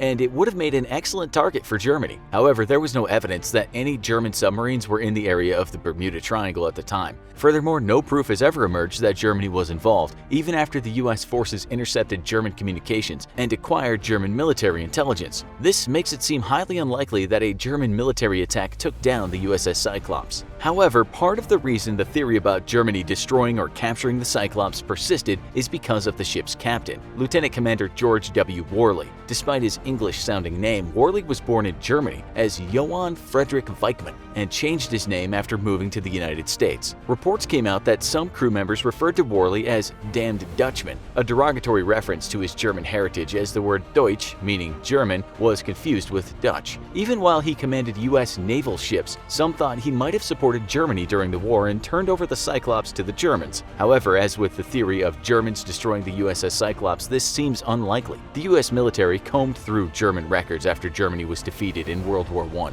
and no record of the Cyclops being captured or Worley working as a double agent was ever found. Even though Worley most likely wasn't some sort of German 007, the captain had other problems that attracted investigators' attention. At some point shortly before the ship vanished, there were unconfirmed reports of a mutiny against Captain Worley. Crew members allegedly accused him of being a drunk and completely unsuitable to steer the ship, both pretty undesirable traits in a sea captain. Several books and articles have described the captain as a strange character who had a habit of pacing the quarterdeck wearing just a hat, a cane, and his underwear. After the alleged attempted takeover of the ship by the crew, Captain Worley was said to have reacted harshly, imprisoning the mutineers and even executing one. It's unclear whether he dressed up for the occasion or gave out the execution orders in his hat and underwear. In a letter to the State Department after the USS Cyclops' disappearance, even the US consul in Barbados said that the rest of the officers on the ship seemed to deeply dislike the captain. Offering their own theory on the disappearance, the consul wrote, "While not having any definitive grounds, I fear fate worse than sinking, though possibly based on instinctive dislike felt toward the master." In addition to the consul, many other sources suspected a mutiny on the ship during the time of its disappearance. They assumed the crew of the USS Cyclops, tired of their captain's strange behavior and harsh punishments, decided to seize control of the ship. However, even if a mutiny occurred and the crew were able to take control, it still doesn't explain why the ship was never seen again. The fugitive crew would still have had to dock somewhere, and no records exist of a stolen US naval ship showing up anywhere. There is also the possibility that the USS Cyclops' disappearance stems from a flaw in the ship's design. Some naval experts believe that the fate of the two Cyclops' sister ships provide the most support for the design flaw theory. The USS Cyclops had three sister ships, the USS Jupiter, the USS Nereus, and the USS Proteus. Sister ships are the ships of the same class that are built following almost identical designs. So if there was a structural flaw in the design of the Cyclops, there would likely be one in its sisters as well. The USS Jupiter was sunk by a Japanese aircraft in World War II, so the cause of its demise is known, but the other two ships suffered similar fates as the USS Cyclops, albeit decades later, both vanishing somewhat mysteriously in the Bermuda Triangle in 1941. At the time, US Navy Admiral George Van Deurs thought the ship might have sunk because their design was incompatible with their cargo. Both ships, like the USS Cyclops, were designed to carry coal, yet while they vanished again, like the USS Cyclops, both the Nereus and the Proteus were carrying ore, though it was bauxite instead of manganese ore. Some thought this cargo might have weakened the ship's structures. Additionally, Van Deurs believed that support beams of the ship might have been eroded after years of carrying acidic coal, exacerbating any weaknesses in the design. No matter what happened to the USS Cyclops, one of the most perplexing pieces of the puzzle is the lack of any debris or trace of the ship's wreckage, even decades after its disappearance. Thanks to better technology and search tactics, more historical shipwrecks are being discovered year after year, yet the USS Cyclops still evades detection. Some scientists think it's possible the Cyclops disappeared in the Puerto Rico Trench, which is the deepest point of the Atlantic Ocean. Located at the southern tip of the Bermuda Triangle, the trench reaches down to 27,500 feet below sea level at its deepest point, just 1,500 feet shy of the height of Mount Everest. Shipwreck aficionados believe that not only the USS Cyclops, but many other shipwrecks have been lost in time to this deep sea trench. However, because the exact day and time of the Cyclops' disappearance is uncertain, Navy investigators aren't sure if the wreck is actually in the trench or someplace else along the Atlantic coast. Relatives of the 309 people lost on the USS Cyclops are still searching for answers to this day. They are hopeful that the Cyclops will turn up as search technology continues to improve and give them some answers for what happened to their relatives over a century ago. In fact, in the 1960s, an experienced Navy diver named Dean Hawes stumbled upon a massive wreck off the coast of Cape Charles, Virginia. Hawes was reportedly stunned by the enormous size of his find and claims to have seen, among other things, a bridge on steel stilts while exploring the wreck, which is consistent with the design of the Cyclops. He surfaced with the hope of going back down and re-examining the wreck along with his dive team, but bad weather forced the crew to abandon the area and sail back to shore. After a few years, Hawes happened to read an article about the USS Cyclops and recognized the ship in the photo as the wreck he had found off the coast of Virginia. Excited by his discovery, Hawes convinced the Navy to lead another investigation at the site of the shipwreck he had found all those years ago. Unfortunately, a follow-up search of the area turned up a different wreck altogether, and no evidence of the USS Cyclops was found. There are also some, like astronaut Gordon Cooper and treasure hunter Daryl Miklos from the Discovery Channel, who believe that aliens may be abducting ships in the Bermuda Triangle. Using maps of the Earth drawn from space that his friend Cooper gave him, Miklos found a giant submerged object in the triangle's waters in 2018, which he couldn't definitively identify as a shipwreck or a natural formation. He believes it may be an alien craft. In Miklos' view, the Bermuda Triangle is an alien abduction hotspot, which explains why ships like the USS Cyclops go missing. What happened to the USS Cyclops remains a mystery for now. However, regardless of the reason for the ship's sinking, the disappearance of the Cyclops was undoubtedly a huge tragedy. According to the U.S. Naval Institute, it remains the largest loss of life for the U.S. Navy in peacetime. So there you are, sitting at home, totally broke and lost for ideas as to how to make a bit of cash to get out of your small town. The local farm down the way needs a laborer, but it's not worth putting your back out for $10 an hour. You could go online and start filling out surveys, but it'll take weeks to earn enough to get where you want to go. You want cash in hand, and you want it fast, and no, you're not so desperate you'd resort to holding up the grocery store with your plastic toy gun. That great brain of yours is ticking away, and suddenly, you come up with an elaborate scam where no one gets hurt. It's a world-first con. You're a genius, a certified mastermind. And maybe that's what was going through the mind of the English scammer we're going to talk about today. To be honest, we have no idea how anyone can come up with what he did. Maybe he was desperate, maybe he was a joker, maybe he was a con artist who spent days working on his art. All will be revealed, but let's start at the beginning. The date is the 22nd of June 2019, and it's a warm and wonderful day in the small town of Wollaston in southwest England. This rural village is straight out of postcard England. A picture-perfect example of historical hamlets where locals enjoy a couple of traditional pubs, an idyllic village green, and a dainty post office that doubles as a convenience store. That's shock to the people of Wollaston. Walking through rolling fields, you pass houses hundreds of years old that have views of the famous River Severn. This is what poet William Blake was referring to when he talked about England's green and pleasant land. It's the kind of place retired American tourists turn up to dressed in khaki shorts, a polo shirt, sandals, and knee-length white socks. And that's exactly how one American man was dressed when he and his wife arrived in Wollaston on that day in June. Armed with an expensive camera, they visited the village's St. Andrew's Church and learned that it dates back to 1131. Last time they saw a number like it, that was on the receipt for their last iPhone. This pastoral paradise was the home of their ancestors. How sweet! So imagine their surprise when they turn up to the village fete that summer of 19 and find that all is not what it seems in this rural Eden. There are dark forces at work here. The Village of the Year will reveal a nasty secret, one that will perplex the one police constable in Wollaston and the rest of the country. That summer day was the day of the local fete, a small carnival of sorts where the locals get together to enjoy entertainment and warm ale. A man suddenly arrived on the scene that day dressed in a black and white checkered morph suit. He did not speak and communicated only through mime. In his hand was a bunch of leaflets, and he handed them out to the fete-goers. They read the leaflet, and on it was printed, "Is it a bird? Is it a plane? No, it's Wollaston's Mystery Man." The American man took a leaflet and thought, how quaint, an English game of Guess Who.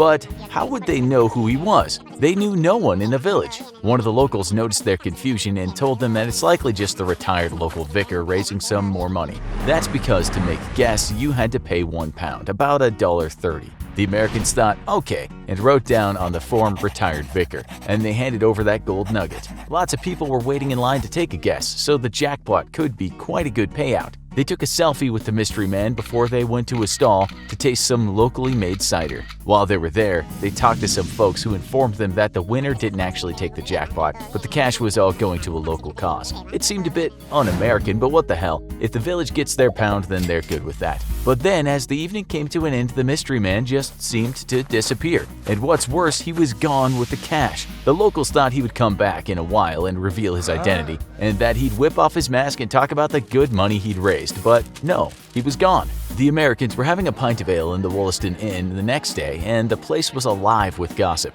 It turned out that the mystery man had come down to town to scam the locals. He was an imposter. A hustler had been in their midst, and the Americans had been duped. Good Lord, the couple thought, how could this happen here? The perception they shared of pleasant rural England was shattered. A few days later, they were visiting relatives up north in Manchester, and it seemed street hustlers were everywhere. They were handing out quids on the street like they did candies on Halloween. This was not so much a green and pleasant land anymore, and the scammer was now all over the English tabloid media. The man picked up one of those wretched rags and saw he and his wife in the background of a photo. He read something the fake coordinator said. When he disappeared, it left a bad taste because people thought they'd been giving money to charity. The couple were now thinking they couldn't wait to get back to Detroit. The man kept reading and scowled when he saw the lines. It was a beautiful day and everybody was having a good time, but later on toward the end, when everybody thought he was going to climb on the stage and do the big reveal, nobody could find him. He just disappeared. It was just unacceptable, and the couple agreed to cut short their trip even though they wanted to visit relatives in the quaint northern town called Burnley. As they sat on the plane eating a tasteless chicken Kiev, they too had a bad taste in their mouth. They were confused, downhearted, and let down, you could say. England was nothing like they'd expected after watching Downton Abbey. It was full of men behaving badly.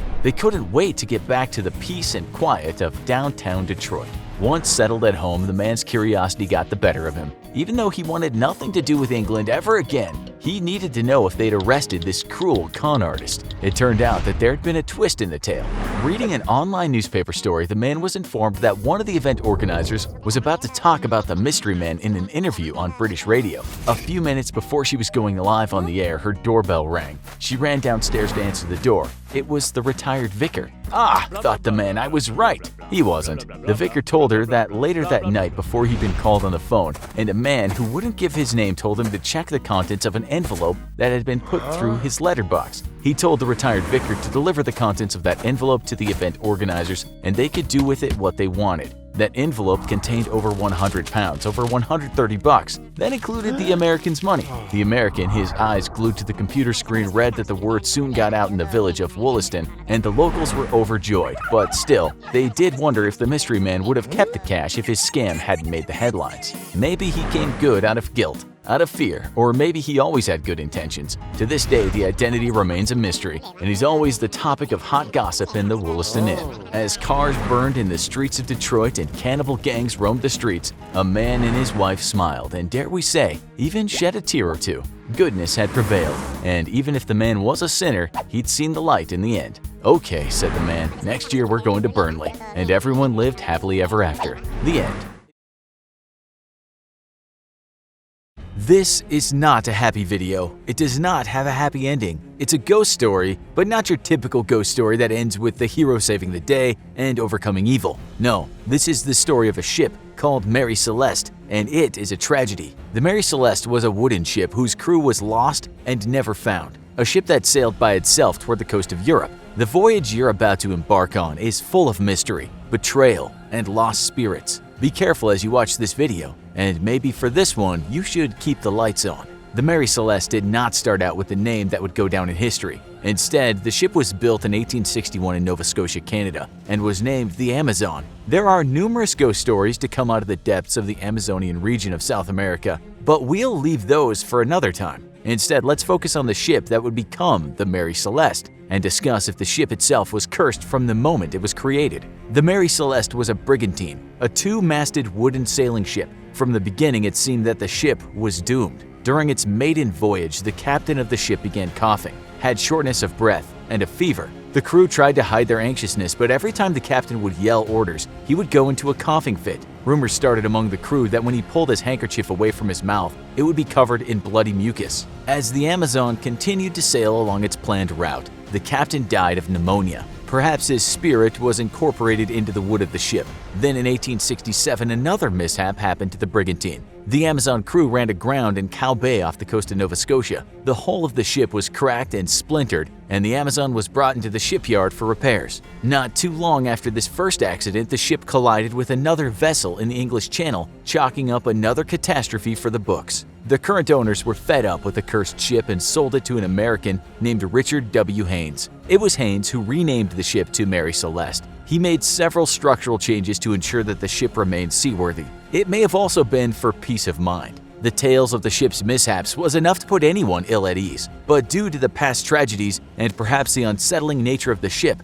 Haynes eventually decided to sell the Mary Celeste. It was finally bought by Captain Benjamin Spooner Briggs, and it was under his command that the crew of the cursed ship went missing without a trace. On November 7, 1872, the Mary Celeste set sail from New York Harbor, bound for Genoa, Italy. The ship carried a crew of 10, including Captain Benjamin Spooner Briggs, his wife, their 2-year-old daughter Sophia, and 7 crewmen. The ship was also loaded with 1,700 barrels of crude alcohol for transport to Europe. Once the ship departed from New York City, none of the crew would ever be heard from again. The Mary Celeste sailed across the open Atlantic. According to all of the evidence and captain's logs that were later recovered from the ship, nothing had gone wrong. Yet, on December 4, 1872, the Mary Celeste was found floating off the coast of the Azores Islands, located approximately 930 miles west of Portugal. All 10 members of the crew had disappeared.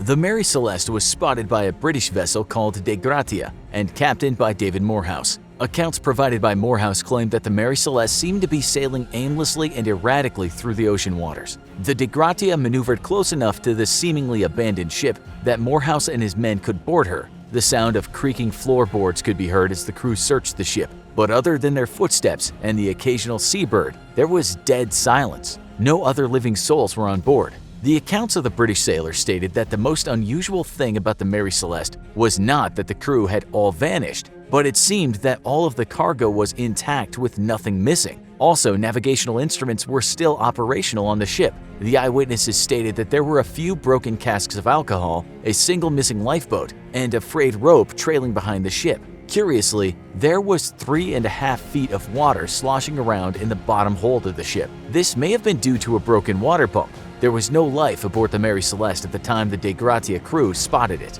Documents recovered from the ship provided evidence that the Mary Celeste had been drifting on the ocean for 11 days without any crew to guide her. Food and water was still stored aboard the ship. It seemed as if nothing had been touched. There were no clues left behind as to the fates of the 10 people on board the Mary Celeste when it had left New York. The only remnants of the original crew were the spirits that may have been haunting the ship, if you believe in that kind of thing. Some of the men from De Gratia remained on board the Mary Celeste, and the 2 ships sailed back to mainland Europe. Once docked, Captain Morehouse contacted Frederick Solly Flood, the Attorney General in London. Under maritime law, a derelict ship must be examined before the salvagers can claim it as their property. This is to ensure no foul play was involved before or during the discovery of abandoned ships. Without an investigation by the authorities, Morehouse and his men could not collect the insurance money or do anything with the ship and the cargo. Frederick Solly Flood launched an investigation into what happened to the crew of the Mary Celeste. It took 3 months and a number of interviews before the Attorney General concluded there had been no foul play on the part of the De Gratia crew. The salvagers received payment, but not the full worth, suggesting that the authorities were not totally convinced the De Gratia crew were completely innocent. Many theories have been suggested as to what happened to the crew of the Mary Celeste. There's no conclusive evidence to prove any one theory is correct. So let's go on a voyage on the ghost ship Mary Celeste. Maybe we can uncover what happened on the day that 10 souls were lost to the sea. Imagine you've been hired on as one of the 7 deckhands for the Mary Celeste voyage. Your mission is to bring 1,700 barrels of denatured alcohol from New York to Italy. You board the wooden brigantine from a dock that sways back and forth with the waves of the incoming tide. You ascend the gangplank, and an uncomfortable feeling overcomes you as you step onto the slightly damp wooden planks of the Mary Celeste. You glance over your shoulder and wave to your family and friends who've gathered to watch you depart on what should be a routine expedition. Little do they know it will be the last time they ever see you. The ship sets sail, and your trek across the Atlantic Ocean is uneventful. Then, on November 25, 1872, approximately 3 weeks after leaving New York, tragedy strikes. You spot land straight ahead, which the captain makes note of in his log, but then a giant tentacle erupts out of the water, pulling the crew one by one into the murky depths. The screams of your crewmates fill the air until they're silenced by the frigid water. You run for cover, but before you can get below deck, a suction cup sticks to your back and pulls you overboard. You and the rest of the crew are lost to the depths of the ocean as a sea monster consumes you. It leaves everything else on the ship untouched. This seems unlikely, yet it is one of the theories of what happened to the Mary Celeste. Let's try another one. November 25, 1872. You sight land just ahead of the ship, but approaching swiftly is another ship. You take out your spyglass and extend it. You look through the eyepiece, and much to your dismay, the ship coming toward you is flying the Jolly Roger flag. A black flag with a white skull and crossbones smiles back at you. "Pirates!" you yell, but it's too late. Their ship catches up to the Mary Celeste and they swing aboard. The pirates capture or kill all the members of the crew. They then steal a lifeboat and a water pump, but leave the rest of the cargo intact. They're either not very good pirates or just picky about what they plunder, so again, this theory seems unlikely. The story of the Mary Celeste is known far and wide in the 1800s. Even Sir Arthur Conan Doyle tried to explain what happened to the ship's crew. He wrote a short story entitled J. Habakkuk Jeffson's Statement. In this fictional story, the author of Sherlock Holmes attributes the disappearance of the crew to the acts of a vengeful ex-slave. The ex-slave snuck aboard the Mary Celeste and killed all the passengers, throwing them overboard.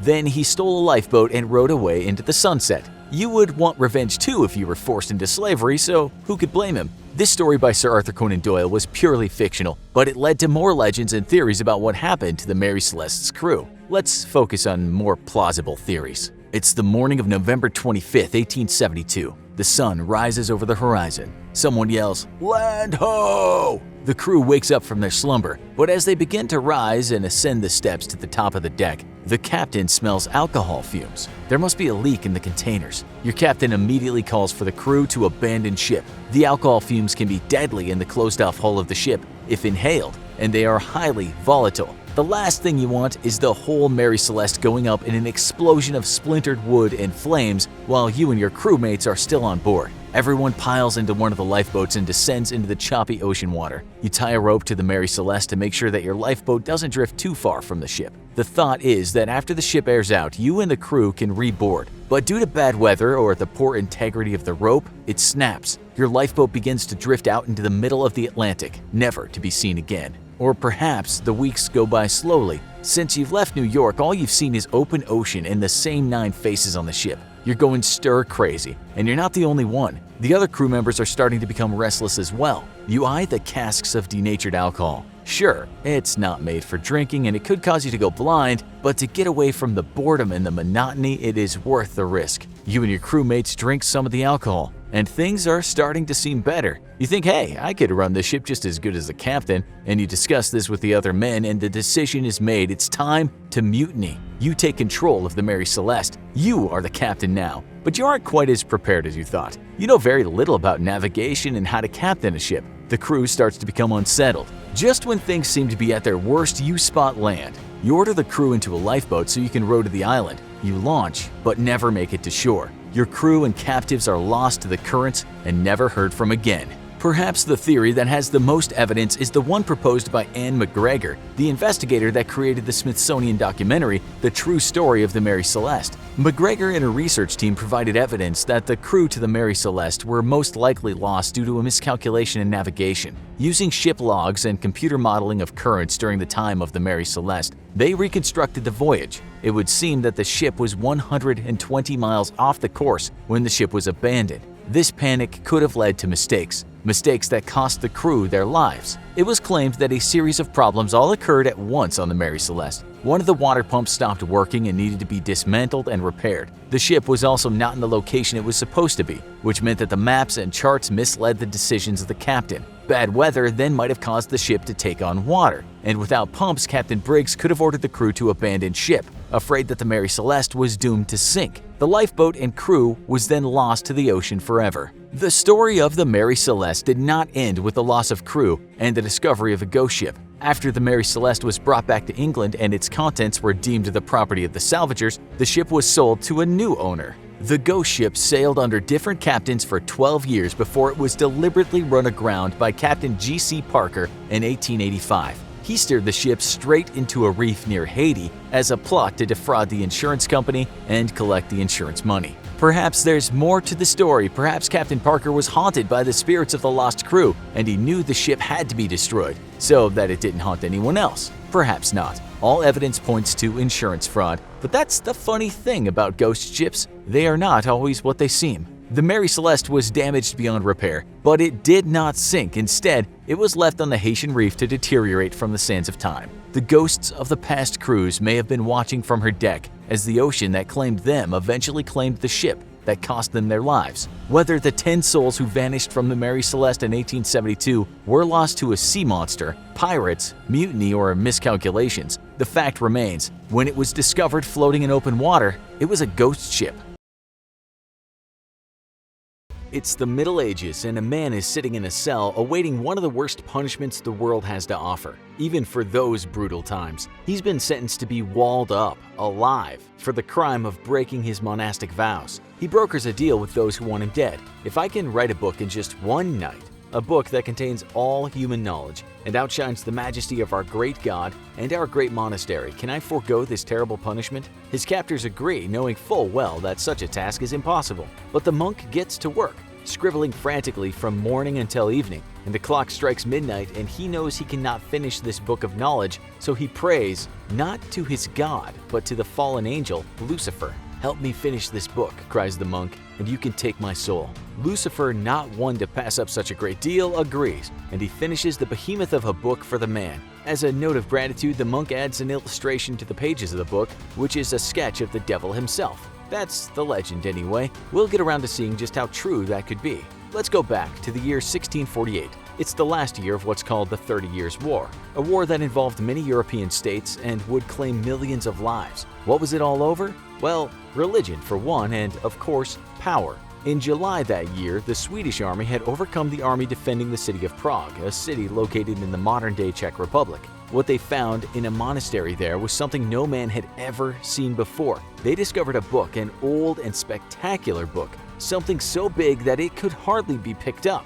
It contained the full Latin Bible. It contained tales from ancient history, and it also contained the vast knowledge of medicine. Was this the book that the monk had written when in cahoots with the devil? One thing for sure is that it was, and still is, the largest illustrated medieval manuscript ever created. And yes, inside it was a drawing of the devil. The book became known as the Codex Gigas. In Latin, that simply translates to giant book.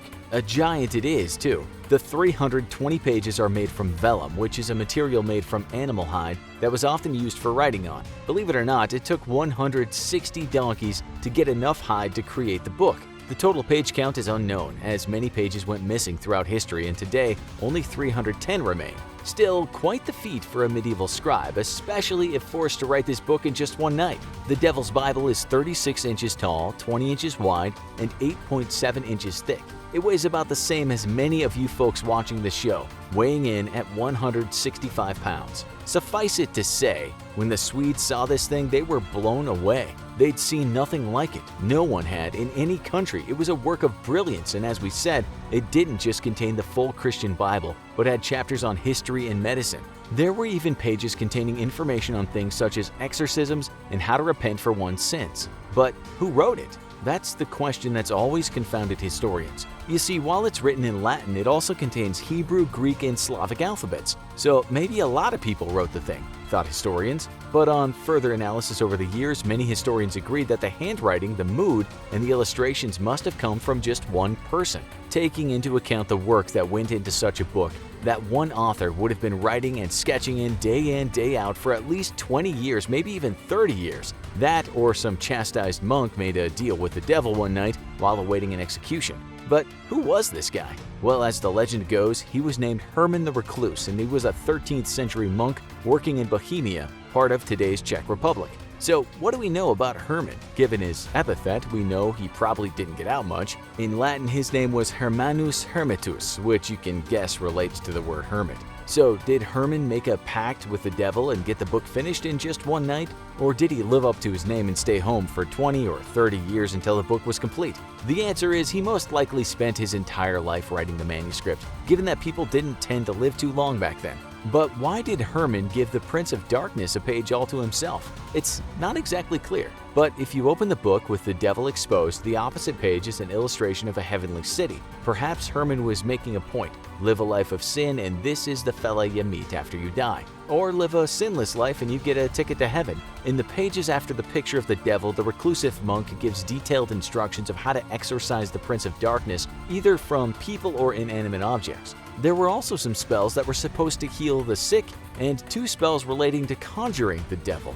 The book is obviously anti-devil, so you might ask, why is there a conjuring spell? Well, historians now believe that the conjuring spells were there to protect people from the devil, not get into bed with him. As for the missing pages, some scholars believe they were intentionally removed. Why, you might ask? Well, that's where the conspiracy theories come in. Maybe the lost pages contained something that mortals like you were never meant to see, or maybe they were just stolen, or perhaps in the time the information on those pages was deemed offensive. We know that in 1697 the book was damaged. It was sitting in the Stockholm Castle in Sweden when the building caught fire.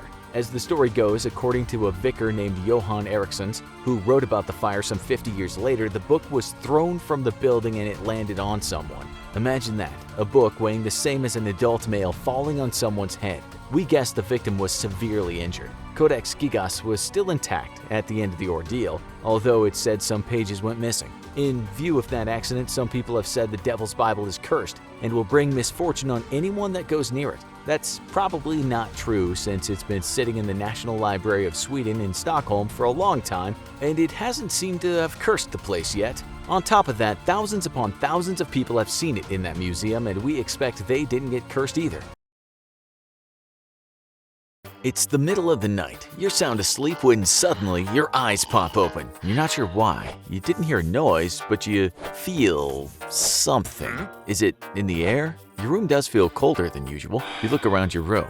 Nothing. Relief washes over you and you start to close your eyes when there is something there. A shadow in the corner. Something that wasn't there before. You can't quite make it out, but it looks human. It's so dark you can't tell. You pull the blankets up just below your eyes. It must just be a weird shadow, right? Or your brain playing tricks on you. You close your eyes and count to 3. You know when you open them, it'll be gone.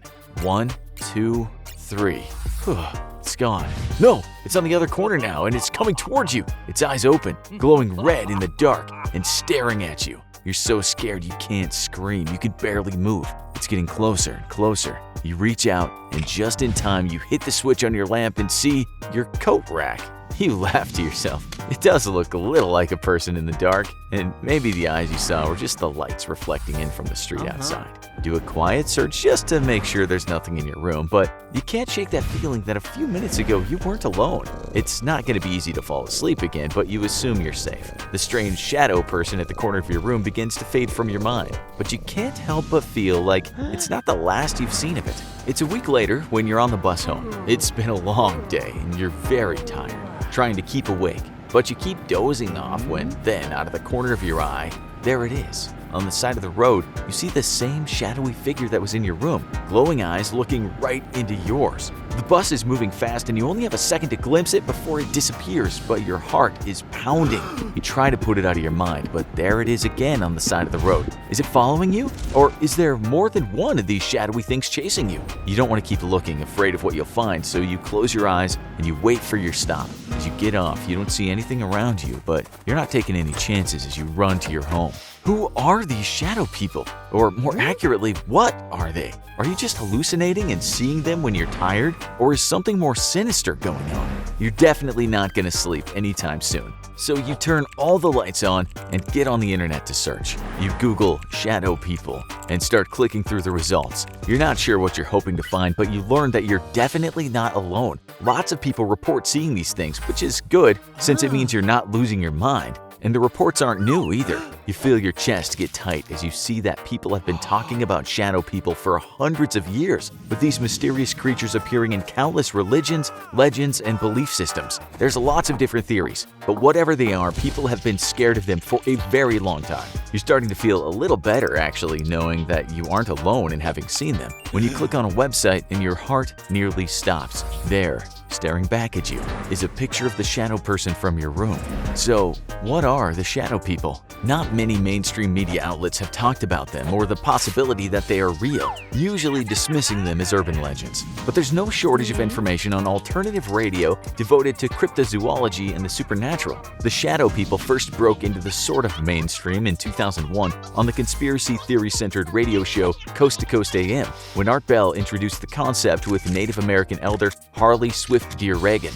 Bell decided to spice up the show by inviting listeners to submit their own shadow people stories, and was stunned when hundreds of people wrote in, sending drawings of the supernatural shadow beings they had supposedly encountered, drawings eerily similar to the being you yourself encountered multiple times. The shadow people gained a new investigator only a few months later, when paranormal investigator Heidi Hollis published her first book on the shadow people. Hollis went further than Bell and Reagan, who normally portrayed the shadow people as neutral entities. Hollis argued that they were hostile alien entities that were stalking us, and claimed they could flicker in and out of peripheral vision, getting close enough to jump on people's chests and choke them. Many people say they feel a strong, hostile energy from these beings and believe them to be angry spirits from beyond the grave, stalking the living, while others think they might be the psychic remnants of inhabitants from another dimension, and that they're either trying to make first contact with us or trying to warn us about something. A theory advanced by the late paranormal writer and researcher Rosemary Ellen Guiley is that there's something else entirely,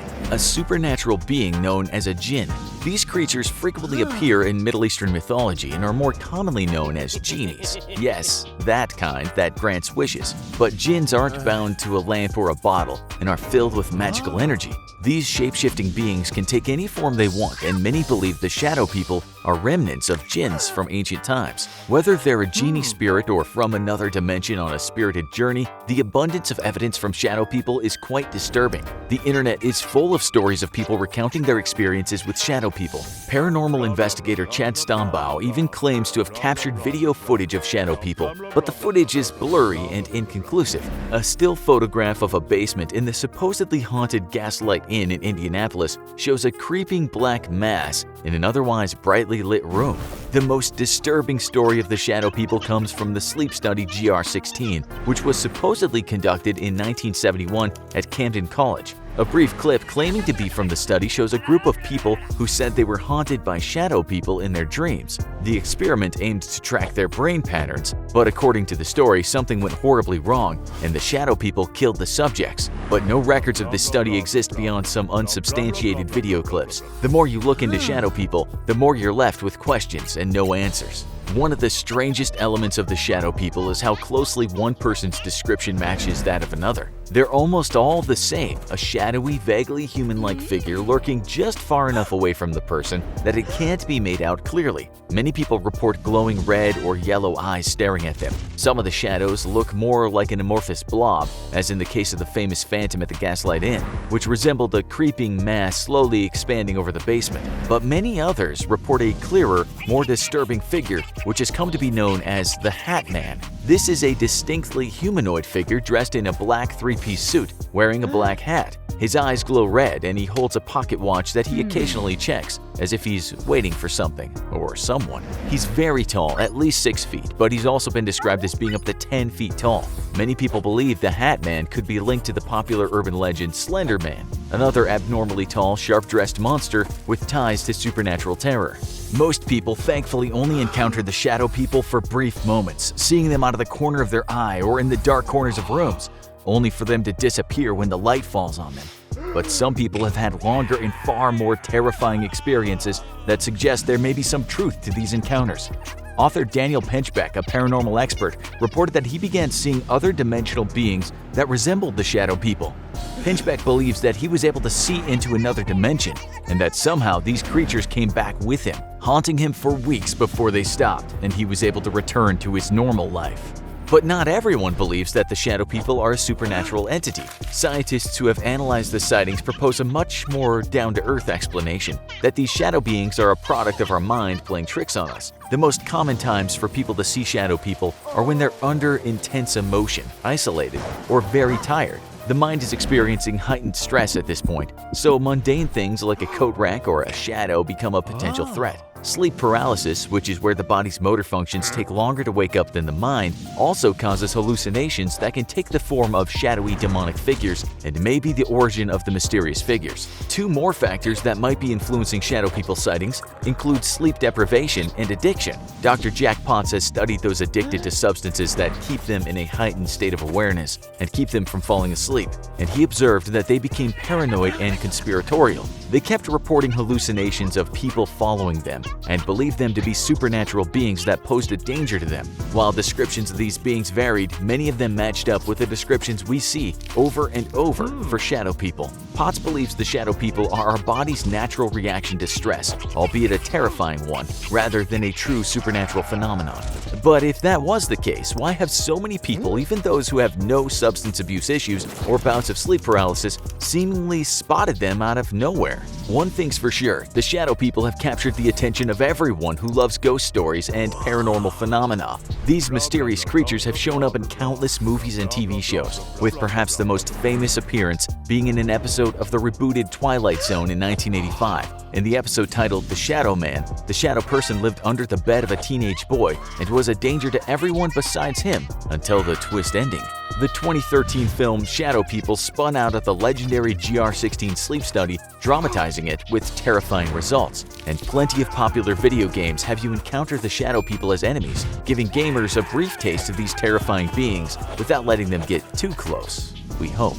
Sightings go back decades, and hundreds of people are giving very similar reports of encounters just like the ones you experienced. But as you give up on your internet investigation for the evening, what still hasn't been answered for you is whether this is something mundane or truly a supernatural encounter. Was your mind playing tricks on you, or are there actually otherworldly beings stalking you? It's late, and you have an early start tomorrow, so you turn out the lights and get into bed. Your eyes are heavy, and you can feel yourself drifting off to sleep when your eyes fall on the corner of the room again. Is that your coat rack or something else? No, you tell yourself it's just the coat rack. Or is it? Is it a shadow person or just your mind playing tricks on you? You pull the cover over your head and decide it's best not knowing. Well, you think maybe just a peek. You slowly lower the covers and open your eyes. You will yourself to roll over and look at the coat rack in the corner. As you turn your head, you see it. Two glowing red eyes, inches away from your face. On April 7, 1935, Kootenai aquarium owner Bert Hobson thought he struck gold when he and his son Ron caught a 14-foot-long, 1-ton tiger shark. With its profits dwindling thanks to the Great Depression, Hobson thought this deadly sea creature would turn the tide for the struggling aquarium, especially in the midst of a spate of shark attacks in Australia. So he put the shark on display. 8 days later, as families wandered around the shark tank around 5 p.m., the tiger shark started to convulse. In front of a huge audience, it vomited a rat, a bird, and eventually a human arm. The shark was killed and the rest of its stomach searched, but no other human remains or parts were found. The arm would eventually be identified as belonging to former boxer and current saloon keeper Jim Smith. But was this a shark attack? Or had Smith been brutally murdered and thrown into the ocean, where the shark had found his severed arm and mistaken it for a lunch? If so, by who? Born in England, Jimmy Smith had moved to the Balmain suburb of Sydney, where he lived for many years with his wife and child. At the time of his disappearance, he was 40 years old. Smith managed a billiard saloon that attracted a shady cast of characters. It's perhaps here where he met a man that would change the course of his life, a criminal boss named Reginald Holmes. To all outward appearances, Holmes appeared to be a respectable member of the community. He was happily married, a member of his local Presbyterian church and the Royal Sydney Yacht Club, and father to 2 children. In his professional life, Holmes followed in his family's footsteps by running his own boat-building business. However, at some point he realized he could use his boats to make more and less legal money. Realizing there was a higher demand for drugs than boats, Holmes hired men to take speedboats out into the water and collect packages of smuggled illegal goods he arranged to have thrown overboard from incoming ships. A man of many criminal skills, Holmes also dabbled in other shady ventures like insurance scams and check forgery. Jim Smith began working as a builder for Holmes in the early 1930s, where he initially helped Holmes with small crimes like scamming other builders out of supplies. Eventually, he moved into Holmes's smuggling operations and was even put in charge of Holmes's prized boat, the Pathfinder. Because crime apparently requires a good division of labor, Smith brought in one of his old pals, Patrick Brady, to help out with some check forgery scams. Brady would forge checks from Holmes's rich clients to steal their money. Things were going well until an incident with the Pathfinder boat. Holmes overinsured the boat and sent Smith out to sink it, but accidentally reported the sinking as suspicious to the police. The insurance fell through and led to Smith blackmailing Holmes. On April 7th, Smith and Brady met up for a night of drinking at the Cecil Hotel. This was the last time Smith would be seen alive out in public. Brady then took Smith to a small nearby cottage he owned at the beach community of Cronulla. A cab driver remembers encountering Brady later that night. He says he drove a terrified Brady from his cabin near Cronulla to Holmes's house that night. The driver also noted that Brady was hiding something under his jacket, although he probably didn't guess it was someone else's arm. Smith's wife Gladys became concerned after her husband failed to reappear from the fishing trip he told her he was on, and reported him missing. A mysterious man called her sometime later and told her that Jim would return in 3 days' time. Since Jim's arm was coughed up by a shark a few days later, that turned out to be a lie. When the arm was found, it was easily identifiable as Jim's because it had a large tattoo of two boxers fighting inside the forearm and a unique tattoo of Smith's. Fingerprint analysis confirmed that the arm belonged to Smith. When the authorities determined that the arm had been cut off rather than chewed, they realized that this was not a Jaws prequel, but murder. Additionally, the arm had some rope attached to its wrist. As sharks are not known to tie up their victims before killing them, this made police reasonably sure that they were looking at a homicide. While looking for a possible killer, authorities uncovered Smith's connection to both crime boss Holmes and forger Brady. They arrested Brady and took him in for questioning, but after 6 hours of interrogation, Brady still refused to admit any involvement in Smith's death. Eventually, Brady agreed to speak to the police and immediately pointed the finger toward Holmes, stating that he ordered Smith's murder. Holmes was questioned about this but denied even knowing Brady. A few days later, with police still trying to determine what had happened to Smith based off a shark saliva-covered arm, things took an even stranger turn.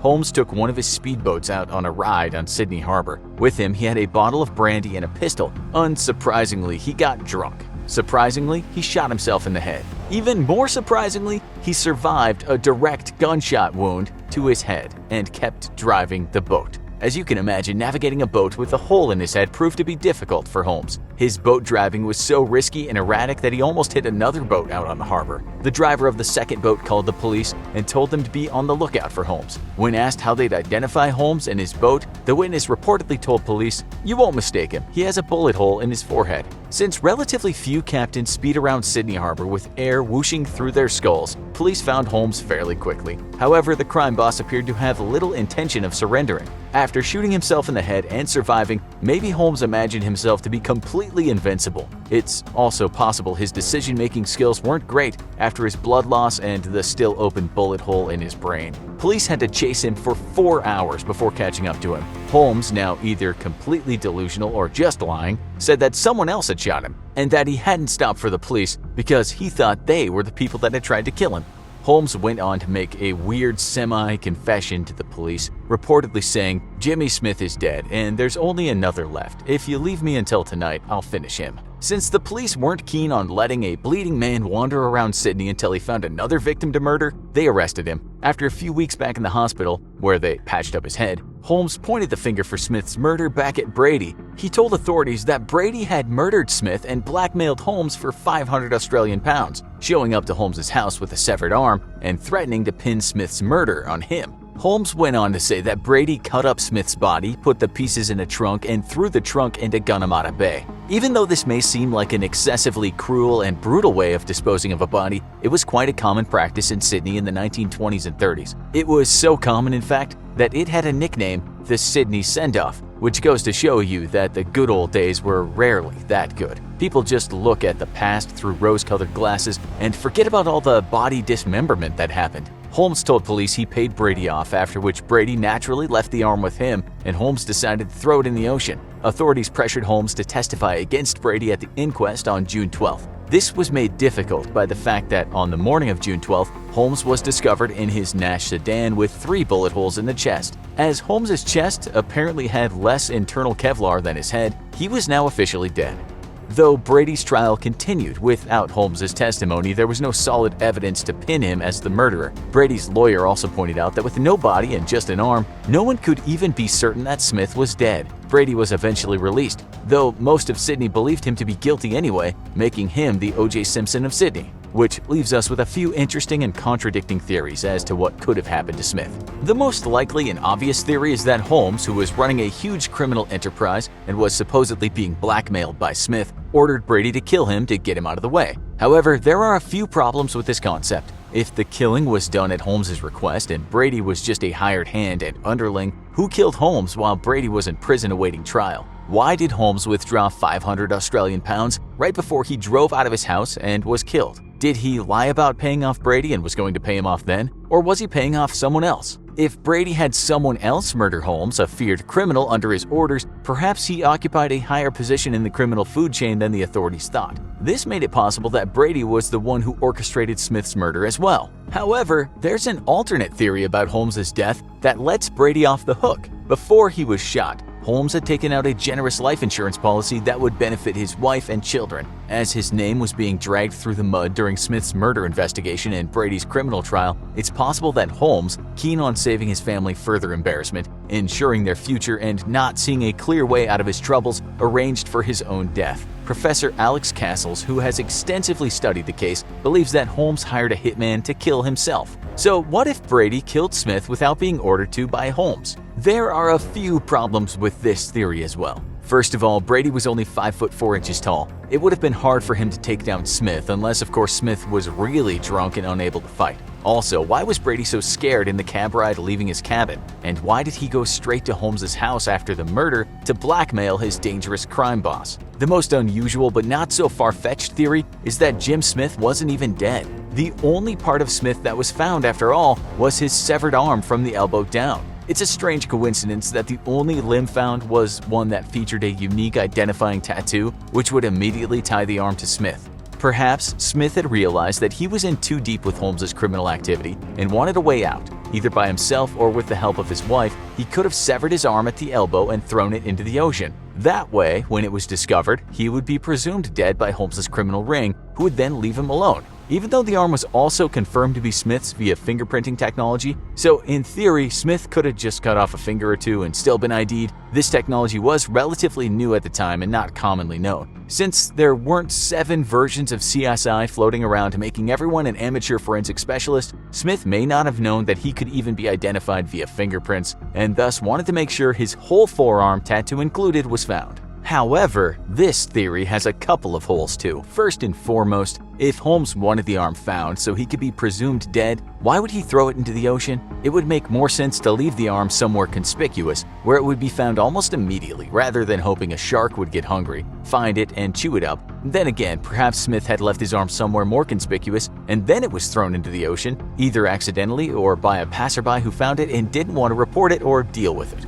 Years later, it was discovered that Smith had been working as a fizz gig. This was not a failed soda brand, but Australian slang of the time for a police informant. Strangely, this information could still support multiple theories of Smith's death. If Holmes or Brady discovered that Smith was leaking information about their illegal activity to the police, it gave both men the reason to want Smith dead. However, if Smith saw himself working as a double agent and was dealing with increased stress from two-timing his friend and boss while also collaborating with the police, he may have thought disappearing by faking his own death was the only way out. Being called a fizz gig could only add to that stress. However, this new evidence of Smith's role as an informant also added another suspect in Smith's possible murder, Eddie Wayman. At the time, Wayman was one of the most dangerous and infamous bank robbers in Australia. Smith had leaked some information to the police that led to them catching Wayman and his partner in a bank robbery in progress. So, did Wayman break into Brady's cabin that night and kill Smith? If Brady was truly the amateur criminal it appears he was, Wayman could have threatened him into silence and told him to bring Smith's arm to Holmes's house to show the crime boss that Wayman meant business. After all, if Wayman knew Smith had ratted him out,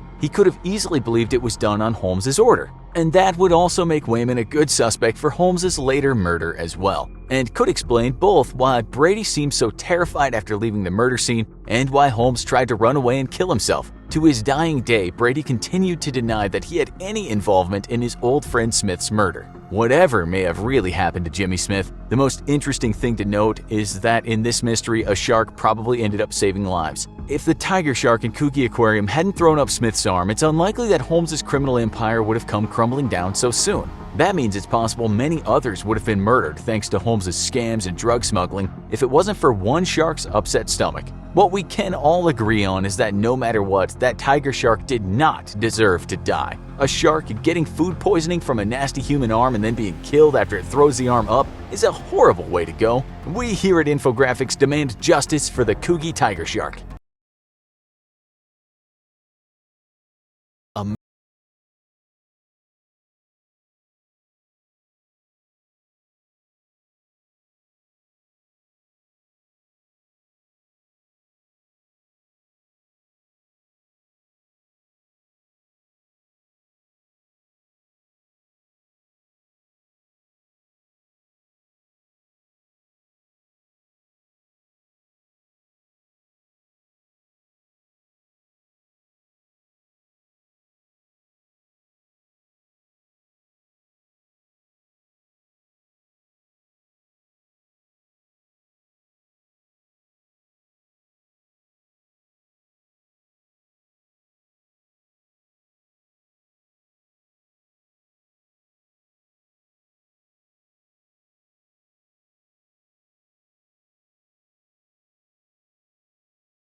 Sources, and there would have been rival settlements around the Ceto Inland Sea. This doesn't mean that the different settlements were constantly at war, but it was inevitable that conflict would arise from time to time. As scientists examined the skeleton further, it seemed unlikely that 790 deep serrated lacerations would come from human-on-human violence. If an enemy stabbed number 24 790 times, it would show real hatred. This wouldn't have occurred during a battle because by the time the assailant was finished inflicting that many wounds, the battle would have long been over. Along the same lines, if this was a crime of passion, it still seemed unreasonable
and the dedication of the scientists who analyzed the remains, this 3,000-year-old murder mystery has finally been solved. The murderer was a shark, either a tiger or great white. Number 24 was alive when the shark attacked him. He lost his left.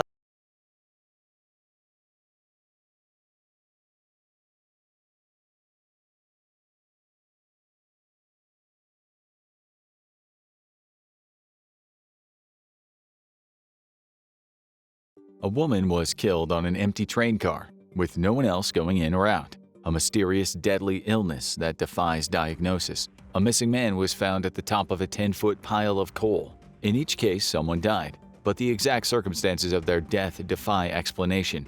Was it an assassin? Alien abduction? No one can say for sure, but many have certainly tried. Today, we're taking a look at some of the most bizarre, compelling, mysterious deaths that we just can't explain. Number 1. Alexander the Great. Alexander III of Macedon, also known as Alexander the Great, conquered lands from Macedonia to Egypt, Greece, and parts of India. But he couldn't conquer whatever mysterious health condition killed him at the age of 32.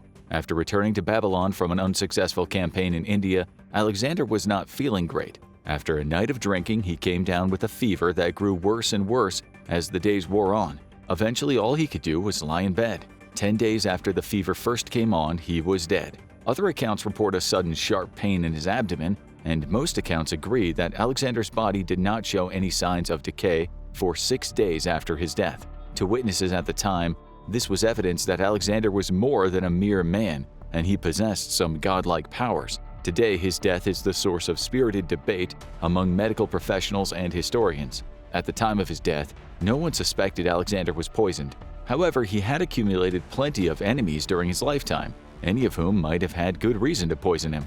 Graham Phillips suggested in his book, Alexander the Great: Murder in Babylon, that it could be strychnine poisoning. However, this poison does not cause a fever and causes convulsions, which were not described in any accounts of Alexander's death. Leo Shep suggested hellebore, which could have been mixed with wine.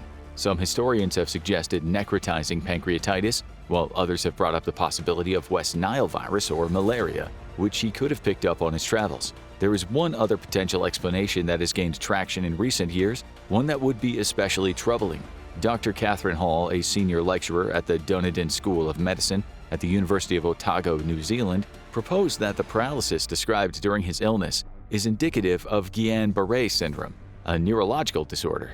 She additionally raised the possibility that as the paralysis progressed, his breathing became less apparent. This led to his doctors declaring him dead, when according to her theory, he was still alive. She believes that he may have been alive during those 6 days during which he did not show any signs of decay. His death may have been the most famous case of pseudo-thanatos, or false diagnosis of death, ever recorded. Number 2. Natalie Wood. Hollywood is filled with mysteries that rival those seen on the silver screen. One of the most enduring Hollywood mysteries is the death of the beloved actress Natalie Wood.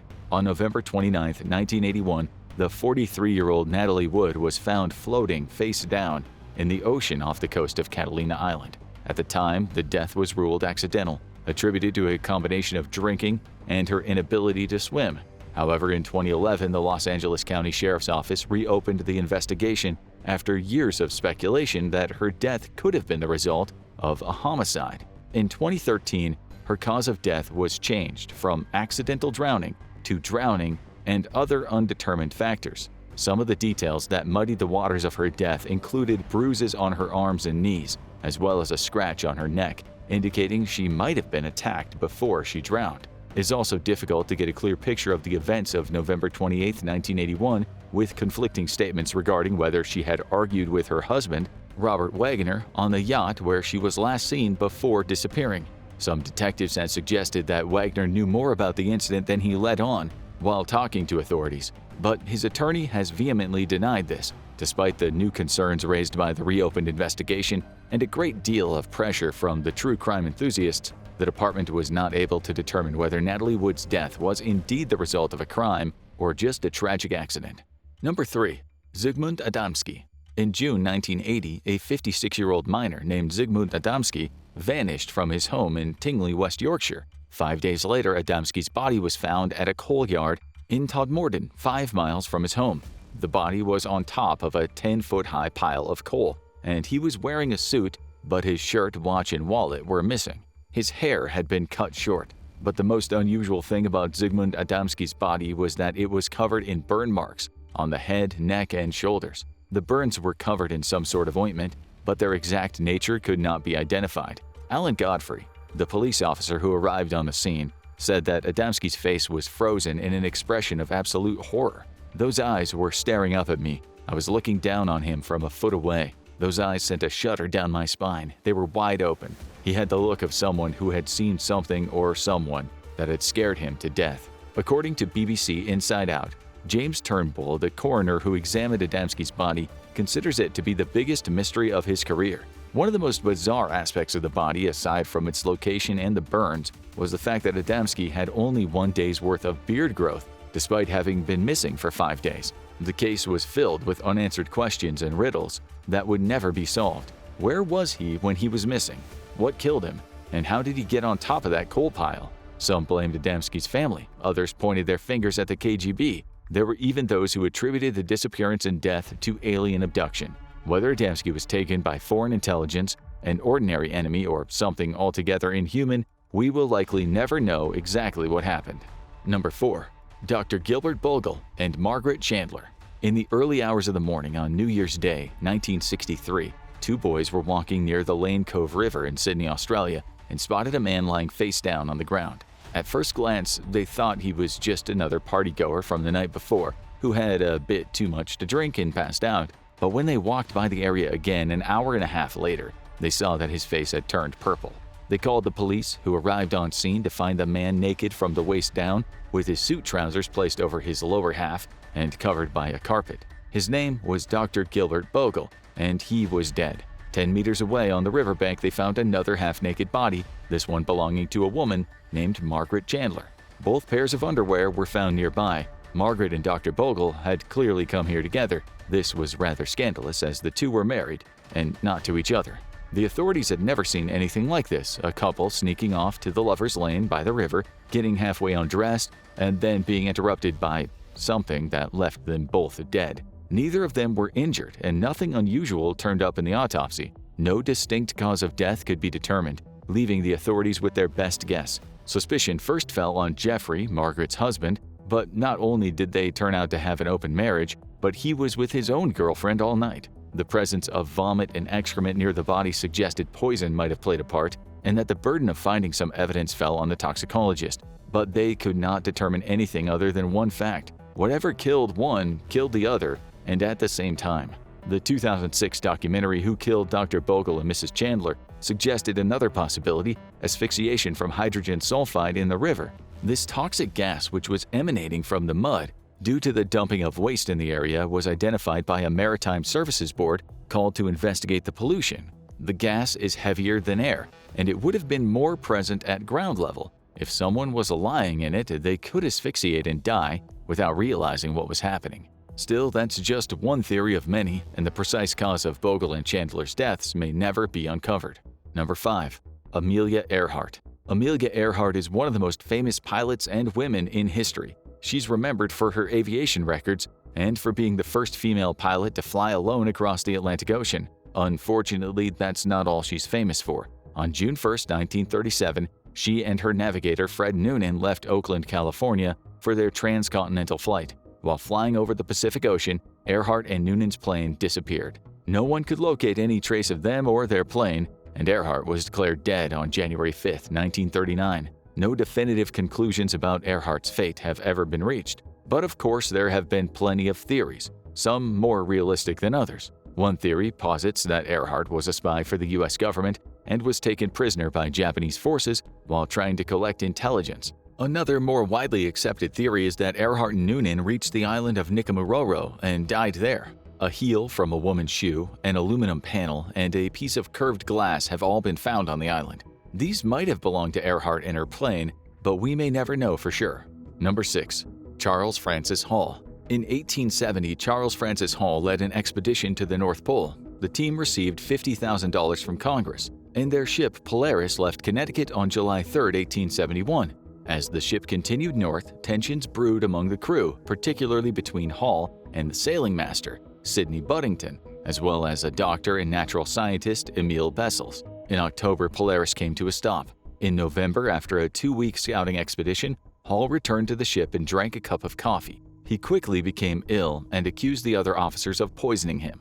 On November 8th, he was dead, buried in a shallow grave. The remaining crew would never reach the North Pole as Captain Buddington had run the Polaris aground. After the crew members returned to New York, the Navy Board of Inquiry investigated Hall's death and determined that he had died of apoplectic seizure. But in 1968, Chauncey C. Loomis, who was writing a biography of Hall at the time, traveled to his grave. There, he was able to take samples of hair and fingernails and have them tested. The tests showed an intake of considerable amounts of arsenic by C.F. Hall in the last 2 weeks of his life. Loomis wrote that if Hall was murdered, Emil Bessels is the prime subject. However, arsenic was also found in many medicines during that time period, and it's entirely possible that if Hall was poisoned, he unknowingly did it to himself. In both cases, those ifs are doing a lot of heavy lifting. Number 7.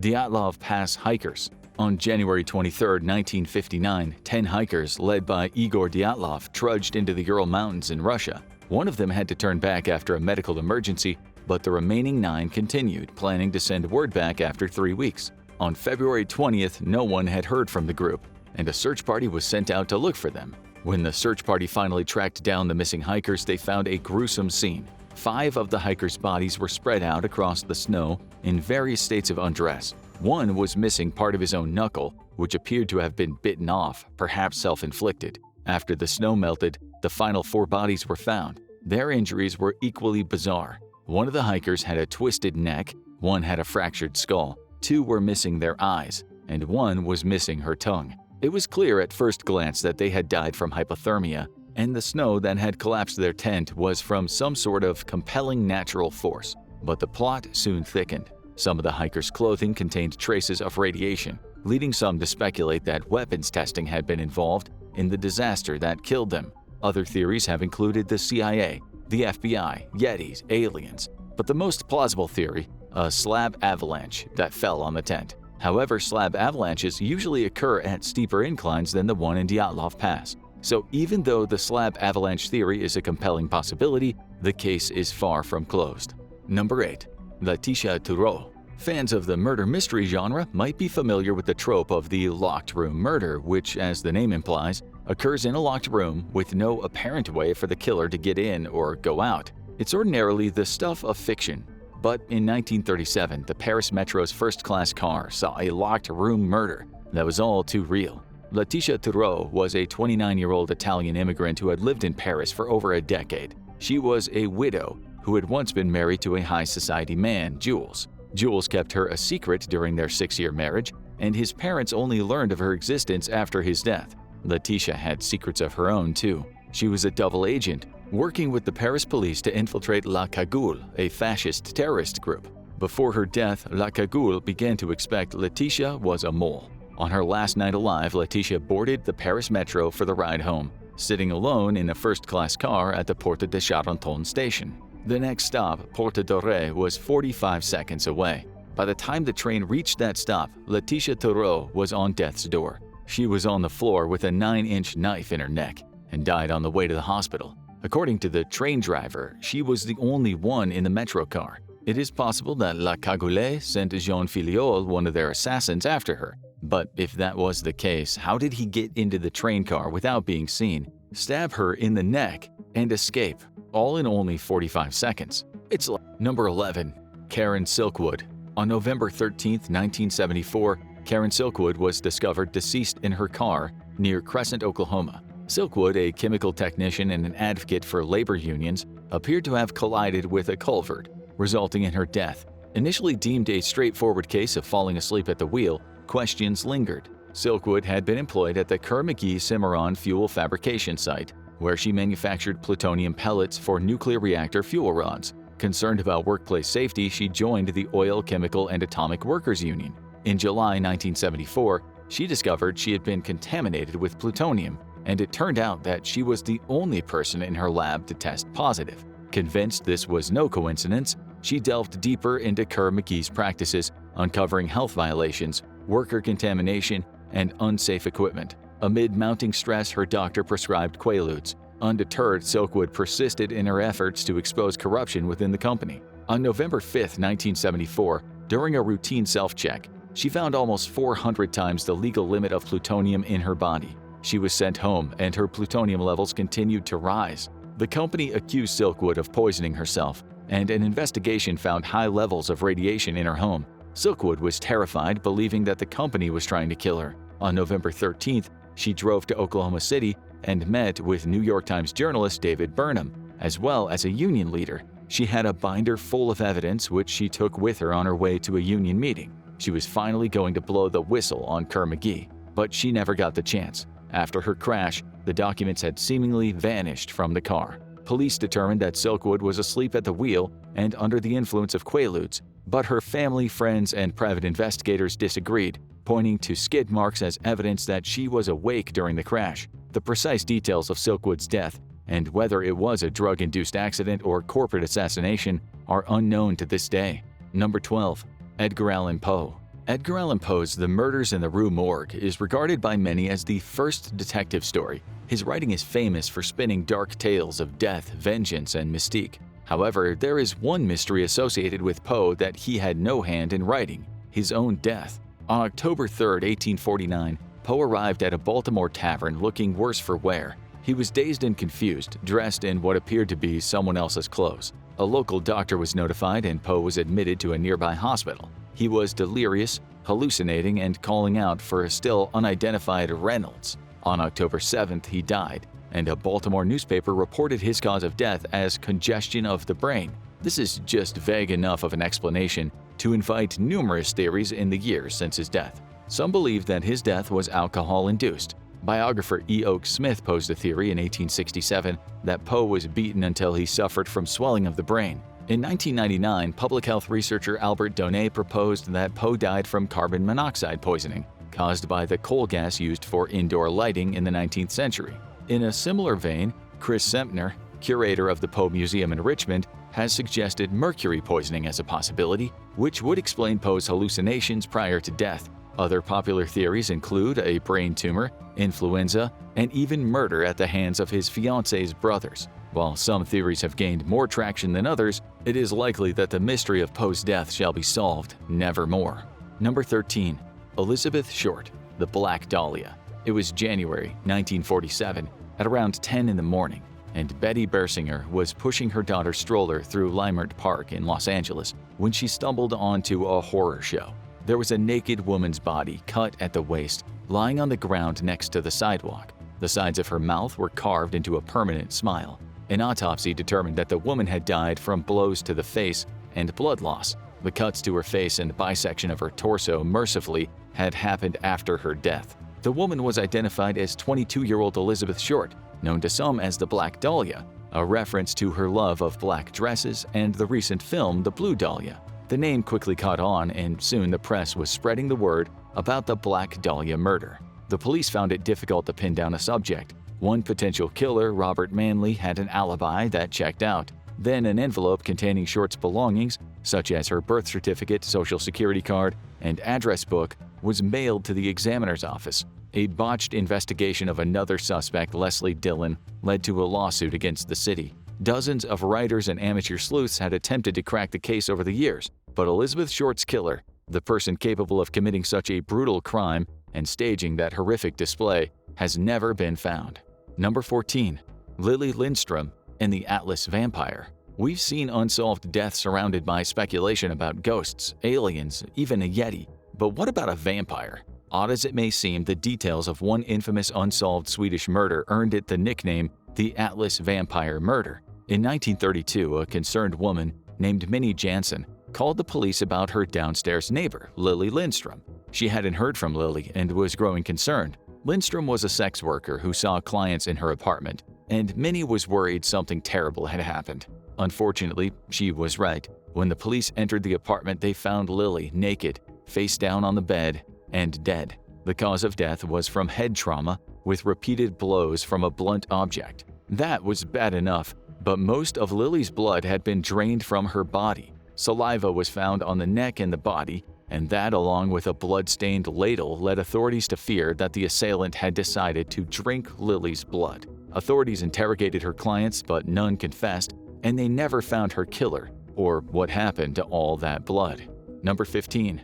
JonBenet Ramsey. One of the most shocking murder cases in recent history is that of 6-year-old pageant princess JonBenet Ramsey, who was found strangled to death on December 26, 1996. From the beginning, the case has been shrouded in mystery. On the night of JonBenet's death, the only people known to be in the house with her were her parents, John and Patricia, and her older brother, Burke, who was 9 years old at the time. When the family woke up the morning after Christmas Day, Patricia, also known as Patsy, claimed to find a ransom note written in Sharpie. It demanded a ransom of $118,000 in exchange for JonBenet.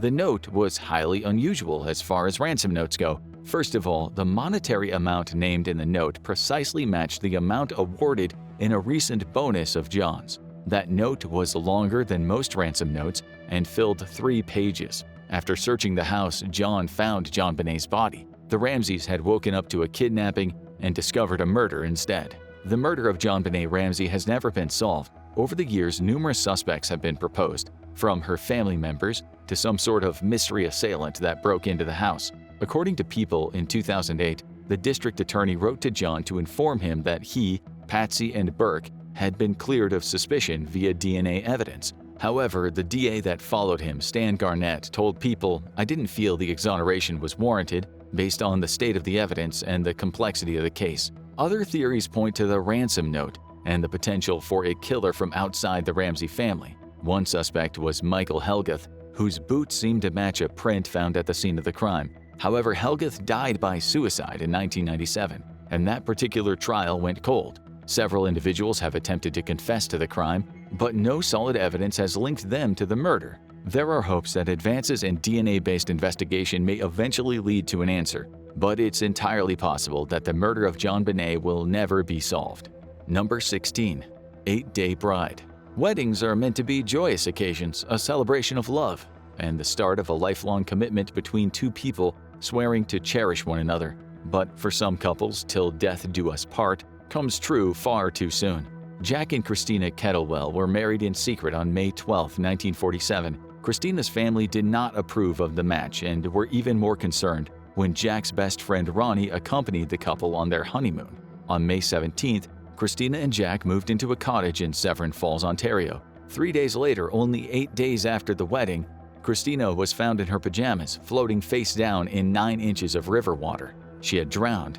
Behind her, the cottage was going up in flames. There were no visible wounds or burns on Christina's body to suggest a struggle or that she had been caught in the fire. Suspicion immediately fell on Ronnie, who had taken out life insurance policies on both Jack and Christina prior to their elopement. The plot thickens when Jack gives a statement to the police that suggests that he and Ronnie are lovers, and the tale only got more twisted from there.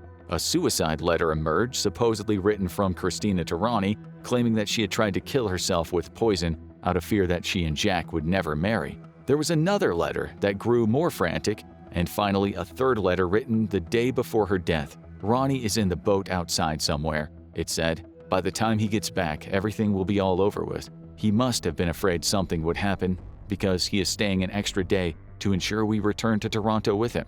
Jack's son Richard never believed this version of the story. He insisted that Ronnie had been the mastermind of a scheme to get rid of Christina.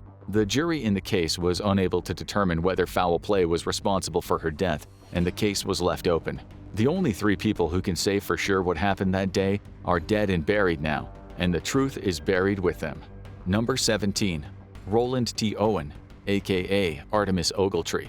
On January 2, 1935, a man checked into room 1046 of the Hotel President in Kansas City, Missouri. He gave the name Roland T. Owen and carried no luggage. He was in his mid-20s, approximately 5 foot 5 inches tall, and had dark hair and a scar over his left eyebrow. There was nothing especially remarkable about him. The next morning, the hotel staff received a call from his room reporting an injury. When they got there, Roland T. Owen was bound and bruised, lying naked on the bed. He was covered in cuts and other injuries consistent with a savage beating, and the room was littered with broken glass and overturned furniture. He was still alive and was taken to the hospital immediately. He refused to share any information about what had happened to him, but by the next day, he was dead. Shortly after, the police determined that Roland T. Owen was a fake name and the home address he had given was actually the address of a vacant lot. Eventually, after his mother Ruby saw an article about the case, the mysterious dead man was identified as Artemis Ogletree. Strangely enough, Ruby had been receiving letters from her son, some that had been sent after his death. She'd already suspected something was wrong, as the letters had been typed on a typewriter and written in a style that sounded nothing like Artemis. But now she knew for sure. What she didn't know was who might have the reason to kill her son. Some investigators proposed that it might be related to an engagement that he had broken off. Others theorized that Ogletree had ties to the mafia. Nearly a century later, we still have no idea what exactly happened in that hotel room. There is something especially terrifying about the unknown. The world is filled with many horrors, many of which we can explain. Knowing the explanation doesn't make them less horrifying, but it provides some closure. The truth may always be just out of reach, but we'll never give up on trying to grasp it. Now check out Weirdest Unsolved Mysteries, or watch this video instead.